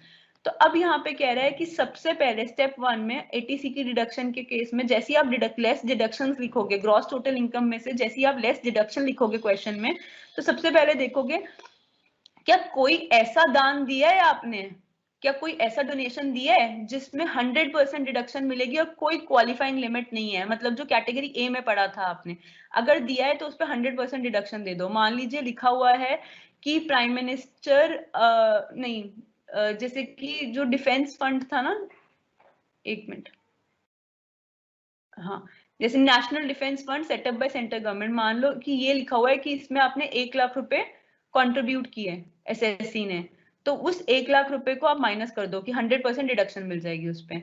Second point पे देखो कि क्या और भी अगर कैटेगरी ए के दे रखे हो कुछ भी अमाउंट्स तो उन पे भी आप 100% डिडक्शन दे दो, माइनस कर दो। फिर देखो कि कैटेगरी बी में क्या क्या डोनेशंस दे रखी हैं। कैटेगरी बी के अंदर जो ये 4 पॉइंट्स हैं, इन 4 पॉइंट्स में से कहीं कोई भी 1, 2, 3 या 4 पॉइंट्स दे रखे हैं, उनकी अमाउंट दे रखी है कि उसमें आपने दान दिया, डोनेशन दी एसएससी ने, तो जितनी अमाउंट एसएससी ने डोनेट किया उसका 50% निकाल लो और उसको माइनस कर दो अंडर सेक्शन 80G। स्टेप 2 में आप ये करोगे, जब स्टेप ए कर चुके होगे तब स्टेप 2 परफॉर्म करोगे। जब स्टेप 2 भी कर चुके हैं तो फिर स्टेप 3 परफॉर्म करोगे। अब आप निकालोगे क्वालिफाइंग लिमिट जो आपको सेक्शन सी, ये कैटेगरी सी और कैटेगरी डी में, मैं बार बार कह रही थी ना कैटेगरी डी में क्वालिफाइंग लिमिट, कैटेगरी सी में भी कह रही थी सब्जेक्ट टू क्वालिफाइंग लिमिट। तो क्वालिफाइंग लिमिट कैसे निकालते हैं? क्वालिफाइंग लिमिट कहता है ऐसे निकालते हैं कि क्वालिफाइंग लिमिट होती है equal to 10% of adjusted gross total income. अब आप कहोगे ठीक है बट ग्रॉस टोटल इनकम तो हमें पता है, but adjusted gross total income कैसे निकलती है? तो कहते हैं एडजस्टेड ग्रॉस टोटल इनकम ऐसे निकलेगी सेक्शन 80G में कि आप पहले लिखोगे ग्रॉस टोटल इनकम, उसमें से माइनस कर दोगे LTCG अंडर सेक्शन 112, फिर माइनस कर दोगे LTCG long term capital gain under section 112A, फिर उसमें से माइनस कर दोगे STCG short term capital gain under section 111A, फिर माइनस करोगे सारी डिडक्शन सेक्शन 80C से लेके 80U की। बट अभी हम 80G की डिडक्शन निकाल रहे हैं ना, तो 80G की डिडक्शन हमारे को माइनस नहीं करनी, इसको छोड़ के बाकी जितनी डिडक्शन आपको क्वेश्चन में गिवन है 80C से 80U के बीच में वो सारी आप माइनस कर दोगे।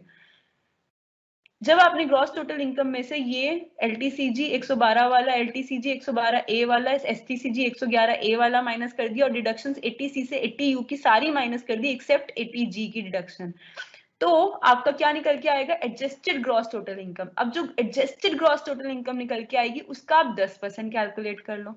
जब आप उसका 10% कैलकुलेट करोगे बच्चों तो आएगा आपका क्वालिफाइंग लिमिट।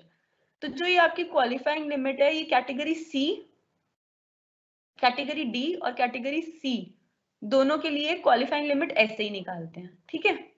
तो इसकी आपने क्वालिफाइंग लिमिट निकाल ली। जो क्वालिफाइंग लिमिट आपकी निकल के आएगी, अब उसको आप ध्यान रखना, ठीक है। अब आप कैटेगरी सी का आपको मान लीजिए कि ये दे रखा है आपके क्वेश्चन में कि किसी ने गवर्नमेंट को डोनेट किया प्रमोशन ऑफ फैमिली प्लानिंग के लिए पैसा 1 लाख रुपए। तो अब 1 लाख रुपए उसने जो डोनेट किया उसको आप यहाँ पे लिख लोगे अमाउंट डोनेटेड इन कैटेगरी सी 1 लाख रुपए। फिर आप क्वालिफाइंग लिमिट निकालोगे, क्यों? क्योंकि कैटेगरी सी में हमेशा हम पढ़ते हैं कि अगर आपने किसी इंडियन ओलंपिक एसोसिएशन को या अदर नोटिफाइड इंस्टीट्यूशन को डोनेट किया है या आपने गवर्नमेंट को डोनेट किया है for promotion of family planning, तो 100% डिडक्शन मिलेगी सब्जेक्ट टू क्वालिफाइंग लिमिट। तो पहले क्वालिफाइंग लिमिट कैलकुलेट करो। तो इसने कहा कि अमाउंट डोनेटेड इन कैटेगरी सी लिख दो, कि जैसे एग्जांपल के तौर पे 1 लाख अगर डोनेट किए थे प्रमोशन ऑफ फैमिली प्लानिंग के लिए तो वो लिख दिया। क्वालिफाइंग लिमिट यहाँ से कैलकुलेट करो। कैसे कैलकुलेट होगी? कहता है कि आपके क्वेश्चन में जो भी आपकी ग्रॉस टोटल इनकम निकल के आई थी उसमें से ये तीनों चीजें माइनस कर दो, फिर डिडक्शंस माइनस कर दो, 80G को छोड़ के बाकी की डिडक्शन सारी, और फिर जो आएगा वो था एडजस्टेड ग्रॉस टोटल इनकम, उसका 10% निकाल लो, आपकी क्वालिफाइंग लिमिट आ जाएगी, वो यहाँ पे लिख दो। अब जो आपका अमाउंट आपने डोनेट करी थी अंडर कैटेगरी सी वो, और जो क्वालिफाइंग लिमिट निकल के आएगी, दोनों का छोटा अमाउंट छाटो। जो छोटा अमाउंट होगा उसका 100% निकालो, तो उसका 100% क्या होगा? आपका डिडक्शन अंडर सेक्शन 80G होगा। ऐसे ही अब कहता है कि मान लीजिए आपको आप क्वेश्चन में गिवन है कि आपने चैरिटेबल इंस्टीट्यूशन को डोनेट किया, या अगर क्वेश्चन में गिवन है कि आपने गवर्नमेंट को दिया पैसा डोनेट किया बट फैमिली प्लानिंग को प्रमोट करने के अलावा किसी और काम के लिए दिया है, प्रमोशन ऑफ फैमिली प्लानिंग के लिए नहीं दिया, या आपने पैसा डोनेट किया है गुरुद्वारा या मॉस्क के टेम्पल को रिपेयर या रेनोवेशन के लिए, तो ऐसे केस में जितना आपने पैसा डोनेट किया उसका 50% डिडक्शन मिलेगा सब्जेक्ट टू क्वालिफाइंग लिमिट। तो आप क्या कहोगे ऐसे केस में? आप क्या करोगे कि जितना पैसा आपने डोनेट किया अंडर कैटेगरी डी वो लिख लोगे पहले, फिर आप क्या करोगे? आप क्वालिफाइंग लिमिट कैलकुलेट करोगे। क्वालिफाइंग लिमिट जो हमने कैलकुलेट करी थी वही हम लिखेंगे हम, बट उसमें हम क्या लिखेंगे? Balance in the qualifying limit which remains after allowing deduction of category c. कहता है कि कैटेगरी सी की जो आपने डिडक्शन, मान लीजिए आपकी क्वालिफाइंग लिमिट आई थी 1 लाख रुपए और कैटेगरी सी की जो आपने डिडक्शन अलाउ करी है वो 80,000 रुपए की अलाउ करी है, तो बचा कुचा जो 20,000 रुपए है वो आप यहाँ पे लिख दोगे balance in qualifying limit which remains after allowing deduction of category c. कहते हैं and allow 50% of such lower amount. अब दोनों में से जो आपका जितना आपने डोनेट किया था कैटेगरी डी के अंदर, कहने का मतलब मान लीजिए आपने चैरिटेबल इंस्टीट्यूशन को डोनेट किया था 1 लाख रुपए, तो आपने 1 लाख रुपए यहाँ पे लिख दिया। फिर आपने क्वालिफाइंग लिमिट निकाली, मान लीजिए आपकी क्वालिफाइंग लिमिट निकल कर आई 2 लाख रुपए, तो आपने यहाँ पे 2 लाख रुपए की जो क्वालिफाइंग लिमिट है उसमें कितना बैलेंस बचा है, यहाँ पे ये वाला कैटेगरी सी का जो हमने क्वालिफाइंग लिमिट यहाँ पे कैलकुलेट किया था उसकी जो डिडक्शन दी थी, इसकी डिडक्शन माइनस करने के बाद कितनी आपकी क्वालिफाइंग लिमिट बची है। मान लीजिए डिडक्शन दी थी 80,000 रुपए की, क्वालिफाइंग लिमिट है 2 लाख रुपए, तो माइनस करने के बाद 2 लाख क्वालिफाइंग लिमिट में से जितनी डिडक्शन सी कैटेगरी के लिए माइनस करी है 80,000 रुपए, 2 लाख में से 80,000 माइनस कर देंगे तो 1,20,000 यहाँ आ जाएगा, और ए पॉइंट में 1 लाख जो आपने अमाउंट डोनेट किया था कैटेगरी डी के लिए, दोनों का छोटा अमाउंट छाट लेंगे, मतलब हमारे एग्जाम्पल में हम 1 लाख रुपए छाट लेंगे और 1 लाख का हम 50% निकालेंगे, 50% ऑफ सच लोअर अमाउंट, वो हमारा डिडक्शन होगा। 1 लाख का 50% 50,000 आएगा, तो कहता है वो हमारा डिडक्शन अमाउंट होगा। फिर कहता है जितने भी आपके डिडक्शन दे रखे हैं कैटेगरी ए के, कैटेगरी बी के, कैटेगरी सी के, कैटेगरी डी के, सारों को आपस में डिडक्शन अमाउंट्स को जोड़ लो और वो हमारी एग्रीगेट डिडक्शन अमाउंट होगी अंडर सेक्शन 80G। उसको आप माइनस कर दोगे अपनी टोटल इनकम से, ऐसे लिख के डिडक्शन अंडर सेक्शन 80G। अब बच्चे एक न्यूमेरिकल डिस्कस करूंगी आपके साथ। अच्छा एक और चीज, before I discuss the numerical question practical, एक चीज और सुन लीजिए, आप लोग सेविंग अकाउंट में पैसा जमा कराते हैं अपना? अगर आप नहीं कराते तो आपके पेरेंट्स जरूर कराते होंगे, सबने बैंक्स में या पोस्ट ऑफिस में या कोऑपरेटिव बैंक में सेविंग अकाउंट खोल रखा होगा। जो सेविंग अकाउंट खोल रखा है उस पर इंटरेस्ट जाहिर सी बात है जरूर आता होगा। जो इंटरेस्ट आता होगा वो आपका interest income from other sources होता है। ये तो हमने अदर सोर्सेज चैप्टर में पढ़ा था कि जो भी हम सेविंग अकाउंट पे इंटरेस्ट अर्न करते हैं वो हमारा इनकम फ्रॉम अदर सोर्सेज होता है, वो इंटरेस्ट हमारा इनकम फ्रॉम अदर सोर्सेज होता है। अच्छा, दूसरी बात ये है बच्चे कि ये जो इंटरेस्ट आपको सेविंग अकाउंट से आया उसके रिस्पेक्ट में गवर्नमेंट आपको डिडक्शन देती है। क्यों देती है? गवर्नमेंट आप में हैबिट डालना चाहती है सेविंग की। गवर्नमेंट आपको लालच देना चाहती है कि अगर तुम अपने सेविंग अकाउंट में पैसा डालोगे तो हम तुम्हारे को पूरे साल में 10,000 रुपए की डिडक्शन देंगे। गवर्नमेंट कहती है कि फिर तुम अपनी टोटल इनकम में से 10,000 रुपए माइनस कर सकते हो, उस 10,000 पे तुम्हारे को टैक्स नहीं देना पड़ेगा अगर तुम सेविंग अकाउंट में पैसा डालते हो और वहां से इंटरेस्ट अर्न करते हो। ऐसा गवर्नमेंट लालच इसलिए दे रही है ताकि तुम्हारे में सेविंग की आदत रहे इन सारे लोगों में, और ताकि जब बुढ़ापा आए आपका तो आप गवर्नमेंट पे डिपेंड ना हो जाओ, या आप फ्यूचर में कभी गवर्नमेंट पे डिपेंड ना हो जाओ। गवर्नमेंट पे डिपेंड हो जाओगे तो फ्री में गवर्नमेंट के हॉस्पिटल्स में इलाज कराना चाहोगे और फैसिलिटीज फ्री में चाहोगे कि गवर्नमेंट पब्लिक डिस्ट्रीब्यूशन सिस्टम या किसी के थ्रू फ्री में अनाज दे, सब कुछ फ्री में करे। अब गवर्नमेंट आपका बोझ नहीं उठाना चाहती, इसीलिए वो आपको सेविंग की आदत डालना चाहती है, इसलिए आपको लालच दे रही है कि तुम्हारी टोटल इनकम में से 10,000 पे तुम्हें टैक्स नहीं देना पड़ेगा, माइनस कर देना 10,000, डिडक्शन दे देंगे 10,000 की अगर तुम सेविंग अकाउंट में पैसा डालोगे और सेविंग अकाउंट पे इंटरेस्ट आएगा। तो जितना पैसा इंटरेस्ट का आएगा सेविंग अकाउंट पे उतने पैसे की डिडक्शन देगी गवर्नमेंट।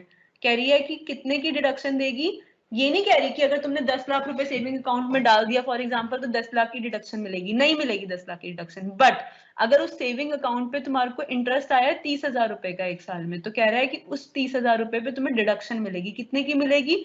उस 30,000 रुपए पे 10,000 की डिडक्शन पूरे साल में मिलेगी। कहते हैं इंटरेस्ट जितना आएगा उस इंटरेस्ट में से 10,000 रुपए पूरे साल का आपको डिडक्शन के फॉर्म में अवेलेबल होगा, बच्चे कुछ टैक्सेबल होगा। तो अगर मेरे एग्जांपल में इंटरेस्ट सेविंग अकाउंट पे 30,000 रुपए आया एक साल में, तो डिडक्शन मिल जाएगी उसमें से 10,000 रुपए की। 10,000 पे टैक्स नहीं देना पड़ेगा, बच्चे कुछ 20,000 इंटरेस्ट पे टैक्स देना पड़ेगा। कौन सा सेक्शन है बच्चों जो ये बताता है कि डिडक्शन दी जाती है on interest on saving account? कहते हैं section 80TTA। Very very very important, याद रखना है। Section 80TTA interest on saving account deduction दी जाती है। अब बच्चे बाकी के भी आपके डिडक्शंस इंपॉर्टेंट हैं, बट क्योंकि हमारा टाइम अप होने लगा है तो मैं वो डिस्कस नहीं कर पाऊंगी। बाकी के सारे डिडक्शंस आपको खुद पढ़ने हैं, आपको गाइडलाइंस भेजी हैं मैंने, सारे स्टूडेंट्स के साथ गाइडलाइंस शेयर करी हैं व्हाट्सएप ग्रुप्स पे जो आपके बने हुए हैं। 10 व्हाट्सएप ग्रुप्स पे मैं एडेड हूँ, सब में मैंने गाइडलाइंस शेयर करी है कि आपको क्या क्या पढ़ के जाना है और क्या क्या नहीं पढ़ के जाना। उन गाइडलाइंस के अकॉर्डिंग सब कुछ मेंशन्ड है उसके अंदर। तो आप वो गाइडलाइंस वर्ड बाय वर्ड पढ़ेंगे और उसमें लिखा हुआ है कि कौन कौन सी डिडक्शंस आपको पढ़ के जानी है, कौन सी नहीं। जो पढ़ के जानी है वो आप पढ़ के जाएंगे, जो नहीं पढ़ के जानी वो नहीं पढ़ के जाएंगे।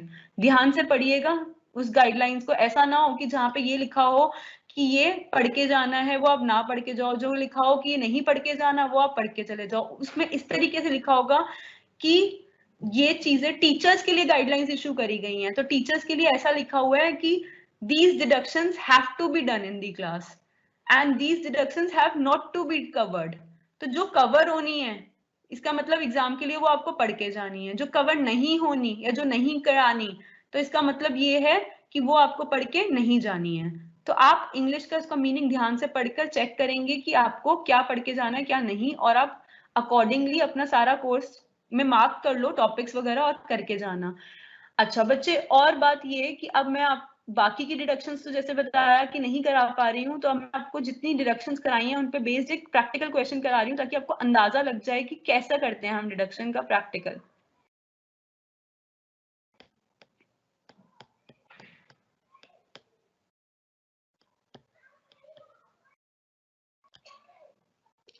ध्यान देंगे स्क्रीन पर, 1999 ईयर में आपका एक क्वेश्चन आया था, deductions to be made in computing total income chapter के अंदर। क्या था? कहते हैं मिस्टर एक्स है, ये फुल फ्लेज्ड क्वेश्चन है आपका, पूरा क्वेश्चन है ये कि मिस्टर एक्स एम्प्लॉयड है मफतलाल लिमिटेड में। नाम पढ़ते ही हमें पता चल रहा है कि गवर्नमेंट एम्प्लॉय नहीं लिखा हुआ, तो इसका मतलब प्राइवेट कंपनी है। कहते हैं उनके बारे में ये सारी इंफॉर्मेशन दे रखी है कि प्रीवियस ईयर 2019-20 में उन्होंने ये सब कमाया, तो इस पर टैक्स कब देंगे? असेसमेंट ईयर 2020-21 में। बेसिक सैलरी उन्होंने कमाई 16,000 रुपए एक महीने की, तो 12 महीने तक कितनी कमाई? 16,000 रुपए इंटू 12, तो पूरे एक साल की इतनी हो गई। डेयरनेस अलाउंस महंगाई भत्ता उन्होंने 1,000 रुपए पर मंथ मिला उन्हें, तो 12 महीने में पूरे एक साल में पूरे प्रीवियस ईयर में कितना मिला होगा 1000 इंटू 12,000 रुपए। कहता है जो ये महंगाई भत्ता डेयरनेस अलाउंस है इसका 40% फॉर्म्स पार्ट ऑफ सैलरी। तो इसका मतलब ये है कि 1000 रुपए का 40% कितना आएगा 400 रुपए बच्चों। तो कहते हैं 400 रुपए आपका डीए वो होगा जो रिटायरमेंट बेनिफिट्स वाला होगा। तो जहां जहां पर भी आप जैसे एम्प्लॉय प्रोविडेंट फंड एक्सेट्रा जहां जहां पर भी आपको डीए रिटायरमेंट वाला लेना होगा वहां पर आप डीए पूरा 1000 रुपए नहीं लोगे 400 रुपए लोगे। नेक्स्ट कहते हैं कमीशन उनको मिला सेल्स पे, उन्होंने बेची कुछ चीजें उस पर कमीशन मिला उनको कितना 4 लाख की उन्होंने सेल करी तो उस पर उनको 4% कमीशन मिला कंपनी की तरफ से। तो 4 लाख का 4% होता है आपका बच्चे 16,000 रुपए, तो उनको 16,000 कमीशन मिला। आगे कहते हैं उन्हें हाउस रेंट अलाउंस मिला, कंपनी ने उन्हें हाउस रेंट अलाउंस दिया पैसे दिए, हाउस रेंट अलाउंस दिया कि तुम रेंट पर रहते हो या नहीं रहते हो हम तुम्हारे को हाउस रेंट अलाउंस दे रहे हैं। कितना दिया बेसिक सैलरी का 25% दिया, निकाल लेंगे कि कितना दिया। फिर कह रहा है कि ये पर्सन जो है मिस्टर एक्स कहाँ पे रह रहे हैं दिल्ली में रह रहे हैं रेंट पर। तो हमें पता है एचआरए में दिल्ली में अगर रह रहे हैं तो हमारे को लिमिट्स जो होती है 50 या 40% में से जो कैलकुलेट करनी होती है वन ऑफ द पॉइंट्स 50% लेते हैं हम, क्योंकि ये दिल्ली में मेट्रो सिटी में जब भी रहते हो आप दिल्ली मुंबई कोलकाता जब भी आप मेट्रो सिटी में रहते हो तो मेट्रो सिटी में रहने पर आपको 50% वाला एक पॉइंट आता है और अगर आप मेट्रो सिटी में नहीं रहते तो 40% वाला पॉइंट आता है। तो यहाँ पे 50% वाला पॉइंट होगा, ये अभी जब मैं आऊंगी एचआरए पे तब दिखा दूंगी आपको। तो और क्या कह रहे हैं रेंट कितना पे किया, एक्चुअल रेंट पेड कितना था 9,000 पर मंथ। फिर कह रहा है कार 1600 सीसी की एम्प्लॉयर से मिली है for official and personal use. तो ये वाले पॉइंट्स पे बच्चे मेरा ऑल द फोकस नहीं है क्योंकि ये सारे पॉइंट सैलरी में हम कवर कर चुके हैं और अगर कोई एक आधे पॉइंट्स रह गए थे क्योंकि टाइम कम था तो आपको मैंने खुद पढ़ने को कहा था सैलरी चैप्टर, एक आधे नहीं इनफैक्ट सैलरी चैप्टर में हमने बहुत थोड़ा कवर किया था क्लास में, बहुत सारे पॉइंट्स ऐसे थे बच्चे जो हम कवर नहीं कर पाए थे सैलरी चैप्टर में और मैंने आपसे कहा था आपको खुद पढ़ने हैं। तो मैं एज्यूम कर रही हूँ कि ये सब आपने खुद पढ़ लिया होगा क्योंकि आप समझते हैं बच्चे की 13 क्लासेस में इतना कोर्स कंप्लीट नहीं हो सकता। मैं तो हर बार आपकी एक्स्ट्रा क्लास लेती हूँ extended class but we can not complete the entire course, तो आप लोगों को तो करना ही पड़ेगा काफी सारा खुद से कवर। ओके तो आगे ये कह रहा है कि कार उसको मिली 1600 सीसी की from employer for official and personal use, expenditure including salary of driver made by employer. गाड़ी को चलाने का जो भी खर्चा था, गाड़ी मिली किसके लिए थी ऑफिस के और पर्सनल दोनों के यूज के लिए मिला के मिली थी, 1600 सीसी की गाड़ी थी। और कहता है जो एक्सपेंडिचर था ड्राइवर का भी खर्चा और जो गाड़ी पे जो खर्चा होता था पेट्रोल वगैरह का सब कुछ किसने मीट किया है एम्प्लॉयर ने, कंपनी ने मीट किया है। आगे कहता है कंपनी 13% सैलरी देती है टुवर्ड्स रिकॉग्नाइज्ड प्रोविडेंट फंड, जो इस पर्सन की जितनी भी सैलरी बनी थी मिस्टर एक्स की उसकी सैलरी का 13% कंपनी कंट्रीब्यूट कर देती है रिकॉग्नाइज्ड प्रोविडेंट फंड में और सिमिलर अमाउंट एक्स कंट्रीब्यूट करता है। कहता है कि मिस्टर एक्स अपनी सैलरी में से रिकॉग्नाइज्ड प्रोविडेंट फंड में हर महीने, तो ये कहता है कि 13% अपनी सैलरी कटवा देता है ये, तो ये अपने 13% सैलरी कटवा के डलवा देता है रिकॉग्नाइज्ड प्रोविडेंट फंड में। क्यों डलवा रहा है, ताकि इसकी सेविंग हो जाए, बुढ़ापे में काम आए, बुढ़ापे में इसको बहुत मोटा पैसा मिले। जितना पैसा ये कटवा रहा है अपनी सैलरी से 13% सैलरी का उतना ही कंपनी भी कंट्रीब्यूट करेगी, 13% सैलरी कंपनी भी कंट्रीब्यूट करेगी, या अदर वर्ड्स में ये कह दो कंपनी जितना कंट्रीब्यूट कर रही है उतना ही इसमें लिखा है कि उसने भी कंट्रीब्यूट करा। तो मान लीजिए कि इसकी सैलरी का 13% मान लो अगर 1 लाख बन रहा होता तो 1 लाख ये डाल रहा था, 1 लाख कंपनी डाल रही है उस अकाउंट में और फिर उस कंपनी उस पैसे को कहीं पे इन्वेस्ट कर देगी, वहां से इंटरेस्ट आएगा, वो भी इंटरेस्ट कंपनी उस प्रोविडेंट फंड अकाउंट में डाल देगी रिकॉग्नाइज्ड प्रोविडेंट फंड में। ऐसे ही हर साल कंपनी पैसा इन्वेस्ट करती रहेगी, जब कटकर आएगा उसकी सैलरी से एक्स कंट्रीब्यूट करेगा, फिर कंपनी कंट्रीब्यूट करेगी, फिर जितना पैसा जुड़ जाएगा इंक्लूडिंग प्रीवियस ईयर का इंटरेस्ट और अमाउंट्स कंपनी उसको इन्वेस्ट कर देगी और फिर पैसा आएगा। तो ऐसे करते करते करते करते अकाउंट बढ़ता जाएगा। जैसे कि मान लो पहले साल में 10,000 एक्स ने डाला पैसा, 10,000 कंपनी ने डाला, तो 20,000 हो गया, उस पर इंटरेस्ट आया मान लो 1,000 रुपए, 21,000 हो गया, 21,000 प्रोविडेंट फंड अकाउंट में जमा हो गया रिकॉग्नाइज्ड प्रोविडेंट फंड में। अगले साल फिर 10,000 एक्स ने डाला, 10,000 कंपनी ने डाला, तो पिछले साल का 21,000 और नए साल का 20,000, टोटल 41,000 हो गया। अब इसको कंपनी कहीं पे इन्वेस्ट करेगी, उस पे इंटरेस्ट आया, मान लो इंटरेस्ट आया 2,000 रुपए, तो 41,000 प्लस 2,000 43,000 रुपीज टोटल हो गया। फिर कंपनी इसको कहीं पे इन्वेस्ट करेगी, फिर अगले साल 10,000 फिर एक्स ने कंट्रीब्यूट करा, फिर 10,000 मान लो कंपनी ने कंट्रीब्यूट करा, फिर उस पर इंटरेस्ट आएगा। ऐसे ऐसे करते करते जब जिंदगी खत्म हो, इन द सेंस जब रिटायरमेंट होगी, तो रिटायरमेंट के टाइम पे बहुत बड़ा रिकॉग्नाइज्ड प्रोविडेंट फंड का लाखों में पैसा मिलेगा। किसको मिलेगा? एम्प्लॉय को। ऐसे ही कहते हैं interest credited to provident fund during the year. जो प्रोविडेंट फंड अकाउंट है उसमें जो इंटरेस्ट मिलेगा, कहते हैं वो एट द रेट 10.5% मिलेगा, 21,000 रुपए निकल कर आएगा। अगर आप प्रोविडेंट फंड के अमाउंट का 10.5% निकालो तो 21,000 रुपए निकल के आएगा। हर साल 10.5% इंटरेस्ट मिलेगा, मतलब हर साल 21,000 रुपए क्रेडिट होंगे प्रोविडेंट फंड अकाउंट में। कहता है और उसको लीव इनकैशमेंट पूरे साल में मिली है 10,000 रुपए की। ऑल्सो ही सेज कि he is owner of a small. अब बच्चे ये सारी इंफॉर्मेशन क्या दे रखी थी आपको? सैलरी के बारे में दे रखी थी। आगे इंफॉर्मेशन दे रखी है कि mister x is owner of a small house, छोटे से घर के मालिक हैं, जिस घर की इनकम कंप्यूट करी गई है 65,000। इसका मतलब है इनकम फ्रॉम हाउस प्रॉपर्टी 65,000 रुपए है। वैसे तो हमने income from house property calculate करना सीखा था, आप याद करो, सीखा था ना बच्चे? हम कैसे कैलकुलेट करते थे? Municipal value, standard rent, fair rent etcetera etcetera दे रखा होता था। हम ग्रॉस एनुअल वैल्यू निकालते थे, नेट एनुअल वैल्यू निकालते थे एक्सेट्रा। तो हमारे को कैलकुलेट, हम डिडक्शंस माइनस करते थे 24A 24B की। तो हमारे को तो हाउस प्रॉपर्टी इनकम निकालना आता है, बट इसने निकाल कर ही दे दिया, हमारी मेहनत बचा दी। हाउस प्रॉपर्टी इनकम इसने निकाल के दे दी 65,000 की। अब इसने सैलरी का तो आपको कैलकुलेट करना पड़ेगा कितनी इनकम आएगी, क्योंकि पॉइंट्स दे रखे हैं, हमने निकाल लेंगे। उसके बाद इसने हमारे को हाउस प्रॉपर्टी इनकम दे रखी है 65,000 की। फिर फर्दर ये क्या कहता है कि एक्सिस बैंक में इसका सेविंग बैंक अकाउंट था मिस्टर एक्स का, वहां से इसको इंटरेस्ट आता था 16,000 रुपीज का। अब ये क्या हो गया बच्चे? जब भी आपको सेविंग बैंक से इंटरेस्ट आता है वो आपका इनकम फ्रॉम अदर सोर्सेज बन जाता है।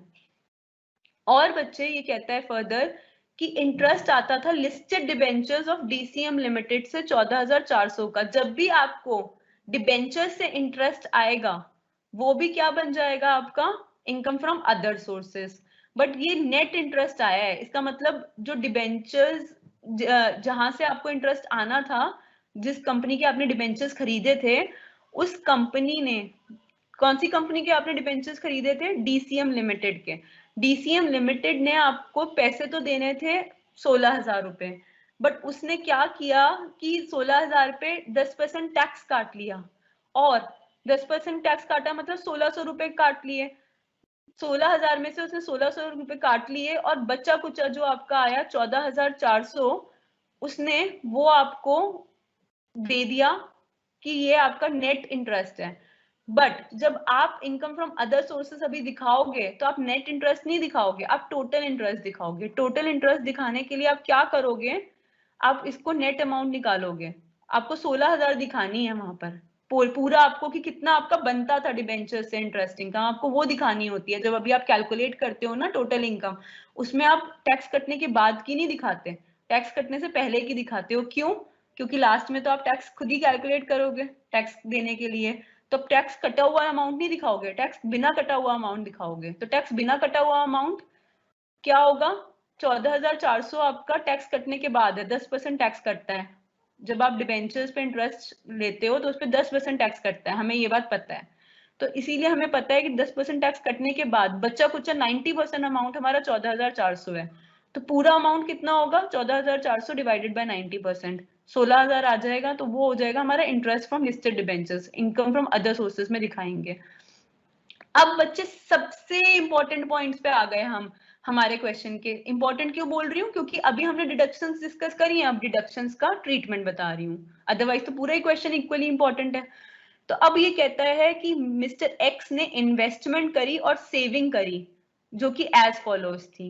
अब आपके दिमाग में क्लिक करना चाहिए, सेविंग और इन्वेस्टमेंट की बात सेक्शन 80C ने करी थी। सेक्शन 80C में हमने पढ़ा था कि अगर आप, ये बता रहा है आगे कि इसने क्या इन्वेस्टमेंट सेविंग करी है, उसने क्या करा है मिस्टर एक्स ने लाइफ इंश्योरेंस प्रीमियम पे करे अपनी पॉलिसी पे, अपनी लाइफ की पॉलिसी पे। मिस्टर एक्स ने अपनी लाइफ की इंश्योरेंस पॉलिसी कराई LIC से, लाइफ इंश्योरेंस पॉलिसी, और उस पॉलिसी का प्रीमियम पे किया 4,000 रुपए।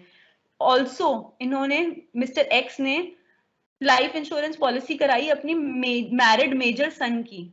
उनका 18 साल से ऊपर का एक बेटा था जो कि मैरिड था, उसकी उन्होंने लाइफ इंश्योरेंस पॉलिसी कराई और उस पर उन्होंने प्रीमियम पे करा 6,000 रुपए। और इनके फादर इन लॉ थे, उन फादर इन लॉ की भी इन्होंने लाइफ इंश्योरेंस पॉलिसी कराई और उस पर उन्होंने 4,000 लाइफ इंश्योरेंस पॉलिसी का प्रीमियम पे किया। तो अब आप बताओ बच्चे कि कितनी अमाउंट का डिडक्शन मिलेगा, डिडक्शन मिलेगा नहीं मिलेगा, और कौन से सेक्शन में मिलेगा? तो हमने पढ़ा था 80C में डिडक्शन मिलता है अगर आपने लाइफ इंश्योरेंस प्रीमियम पे कर रखा होता है। किसके लिए पे कर रखा होता है, कब मिलता है, ये देखो सॉल्यूशन देखेंगे। सबसे पहले तो बच्चे जब हम इसको कैलकुलेट करना शुरू करेंगे तो हम क्वेश्चन को ऐसे शुरू करेंगे, computation of income of mister x for assessment year 2020-21। सबसे पहले लिख देंगे बेसिक सैलरी 16,000 रुपए महीना मिलती थी, 12 महीने तक मिली तो 1,92,000। डेनर्स अलाउंस 1,000 रुपए महीना मिलता था, 12 महीने तक मिला तो 12,000। कमीशन 4 लाख का 4% 16,000 रुपए। फिर house rent allowance, house rent allowance की कैलकुलेशन नीचे करके दिखानी है। कह रहे हैं हाउस रेंट अलाउंस कैसे निकालते हैं। फर्स्ट पॉइंट होता है हमारा, कहते हैं हाउस रेंट अलाउंस जितना मिला उसमें से कितनी अमाउंट एग्जेम्प्ट होगी, least of the following, 3 points में से सबसे छोटी अमाउंट एग्जेम्प्ट होगी। सबसे पहला पॉइंट लिखते हैं 50% ऑफ सैलरी। यहाँ पे हम 40% लिखते हैं अगर मेट्रो सिटी में नहीं रह रहा होता तो, क्योंकि मेट्रो सिटी में रह रहा है, दिल्ली मेट्रो सिटी है, तो इसलिए 50% ऑफ सैलरी लिख दिया। नेक्स्ट पॉइंट होता है रेंट पेड, कितना रेंट तुमने पे किया पूरे साल में, माइनस 10% ऑफ सैलरी। तो इसने रेंट कितना पे किया था बच्चों, इसने रेंट पे किया था 9,000 पर मंथ लिखा हुआ है। 9,000 से को 12 महीने से मल्टीप्लाई करो तो पूरे साल का रेंट उसने कितना पे किया, 1,08,000 उसने रेंट पे किया, माइनस 10% ऑफ सैलरी। सैलरी का मतलब क्या है यहाँ पे, सैलरी का मतलब यहाँ पर है बेसिक सैलरी प्लस डीए, कौन से वाला, रिटायरमेंट वाला, plus commission percentage of sales वाला। इसका मतलब सैलरी हमारी, बेसिक सैलरी कितनी हो गई बच्चे, बेसिक सैलरी है हमारी 1,92,000। देखो दे रखी है बेसिक सैलरी क्वेश्चन में, बेसिक सैलरी दे रखी है आपको 1,92,000। फिर क्या दे रखा है इसने आगे, डीए रिटायरमेंट वाला 6,000, सॉरी ये नहीं लेंगे बच्चे, एक मिनट।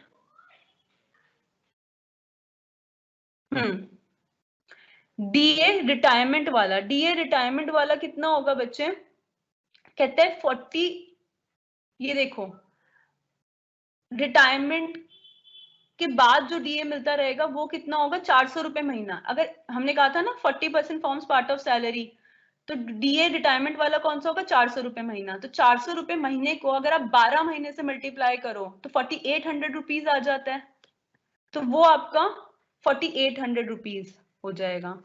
तो कहता है कि यहाँ पर सैलरी का मतलब क्या होगा, कहता है कि वो 4,800 रुपीज होगा। और क्या कहता है, commission, commission received as a percentage of sales वाला। तो कहता है परसेंटेज ऑफ सेल्स का कमीशन कितना था, 16,000 रुपए। तो कहता है कि इसीलिए हम basic salary, salary for this purpose क्या होगी, basic salary plus 40% of DA plus commission. तो हम वो निकालेंगे बच्चे, और फिर हमारा जो सैलरी आएगा उस सैलरी का हम 10% निकालेंगे। रेंट पेड में से 1,08,000 हमारा रेंट पेड था, उसमें से माइनस करेंगे, 10% ऑफ सैलरी निकल के आया 21,280, उसको माइनस कर देंगे, बचा कुछ आ जाएगा हमारा 86,720। और एक्चुअली में एचआरए कितना रिसीव हुआ, तो एक्चुअली में एचआरए रिसीव हुआ बच्चे, वो कहता है 25% of basic salary. Basic salary तो हमारी 1,92,000 गिवन थी, उसका 25% निकाल दिया तो 48,000 आ गया। तो कहता है कि 48,000, 86,720 और 1,06,400, इन तीनों का जो सबसे छोटा पॉइंट है वो आप चूज कर लोगे, और वो जो होगा वो आपका एग्जेम्प्ट होगा। एक्चुअल में अमाउंट कितनी मिली थी हमारे को house rent allowance, house rent allowance हमारे को क्वेश्चन बता रहा है कि हमारे को कितना मिला था, 25% of basic salary. 25% of basic salary का मतलब हमारे को हाउस रेंट अलाउंस मिला था 48,000, और 48,000 में से तीनों में से सबसे छोटा पॉइंट एग्जेम्प्ट होगा। तीनों में से सबसे छोटा पॉइंट कौन सा आया, 48,000 आया, तो 48,000 हमारा एग्जेम्प्ट हो गया। 48,000 ही मिला था, और 48,000 में से इन तीन अमाउंट्स में से सबसे छोटा अमाउंट एग्जेम्प्ट होगा, मतलब 48,000 ही एग्जेम्प्ट हो गया। 48,000 में से 48,000 माइनस कर दिया तो बचा कुचा टैक्सेबल एचआरए कितना हो गया, 0। तो एचआरए जो टैक्सेबल कॉलम में हमने दिखाया वो 0 दिखाया। अच्छा, और बच्चे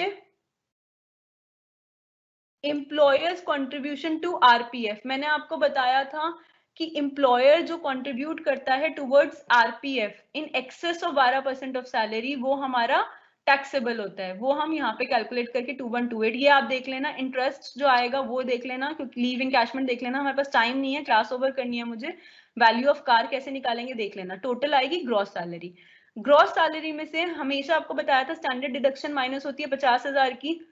16 सबसेक्शन 1 ए की या तो 50,000 की माइनस होती है या ग्रॉस सैलरी की जो अमाउंट होती है, दोनों में से जो छोटी अमाउंट होगी। छोटी अमाउंट 50,000 दिख रही है हमारे को, 2,66,528, और 50,000 को कंपेयर करो तो 50,000 छोटी अमाउंट है, तो वो हमारी स्टैंडर्ड डिडक्शन की अमाउंट हो जाएगी, इसको माइनस कर देंगे। बच्चा कुचा क्या आया, 2,16,528। अब ये हमारी इनकम फ्रॉम सैलरी हो गई है।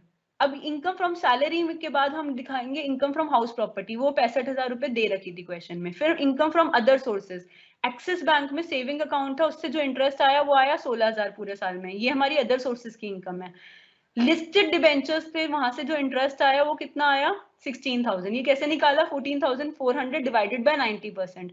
तो डिवाइडेड बाय 90% लिखेंगे तो डिवाइडेड बाय 90 इंटू 100 होगा। तो ये जो इंटू 100 है, इंटू 100 है वो तो ठीक है, बट इंटू 90 नहीं होगा, ये डिवाइडेड बाय 90 होगा, ये यहाँ पे गलत लिखा हुआ है। तो फिर 16,000 मिला के क्या आ जाएगा, 32,000 रुपए। कहता है कि इनकम फ्रॉम अदर सोर्सेज कितनी है, 16,000 एक्सिस बैंक से जो इंटरेस्ट आया है और 16,000 जो डिबेंचर से आया है। तो कुल मिला के कितनी इनकम हुई अदर सोर्सेज से, 32,000 की। हाउस प्रॉपर्टी से कितनी हुई, 65,000 की। सैलरी से कितनी हुई, 2,16,528 की। कहता है अब इन सारी इनकम्स को जोड़ दो, और कि देखो कैपिटल गेन और बिजनेस प्रोफेशन की कोई इनकम नहीं दे रखी, ठीक है। तो अब बच्चे कुछ पांचों सोर्सेज की इनकम को जोड़ के हमारी मिली ग्रॉस टोटल इनकम, कितनी आई, 3,13,528। अब इसमें कोई क्लबिंग नहीं लग रहा, कोई set off carry forward of losses नहीं हो रहा, तो क्लबिंग कुछ ऐड नहीं हो रही इनकम, और माइनस नहीं हो रही कोई set off carry forward of losses. तो अब टोटल हमारी ग्रॉस टोटल इनकम कितनी है, 3,13,528। इसमें से अब हम डिडक्शंस माइनस करेंगे। तो सबसे पहली डिडक्शन कहता है 80C की डिडक्शन माइनस करो। कौन सी डिडक्शन, कैसे कैलकुलेट होगी 80C की डिडक्शन, तो कहता है ऐसे कैलकुलेट होगी 80C की डिडक्शन।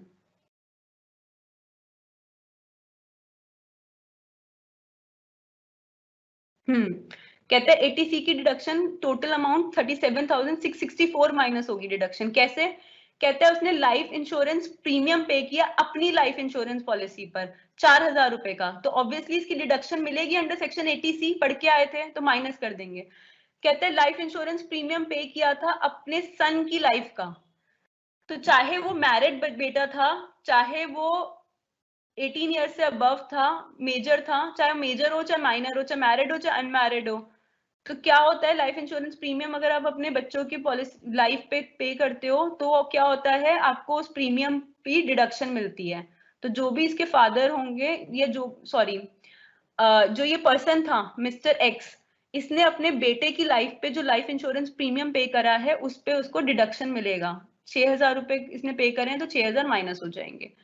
तो ये तो हमारी बात ठीक है, बट आपने कहा मैम एक और पॉइंट था इसमें, क्या पॉइंट था, आपने कहा कि मैम इसने ना अपने फादर इन लॉ के लिए भी एक पॉलिसी ली थी लाइफ इंश्योरेंस की, उसके लिए भी इसने 4,000 का प्रीमियम पे किया था, लाइफ इंश्योरेंस प्रीमियम, वो आपने माइनस क्यों नहीं किया, क्योंकि बच्चे लाइफ इंश्योरेंस प्रीमियम जो हम डिडक्शन मिलती है, वो डिडक्शन हमारे को किस किस के लिए मिलती है, या तो पर्सन के लिए मिलती है, या उसकी वाइफ या हस्बैंड के लिए मिलती है, या उसके बच्चों के लिए मिलती है, बट हमारे को फादर इन लॉ के लिए नहीं मिलती है।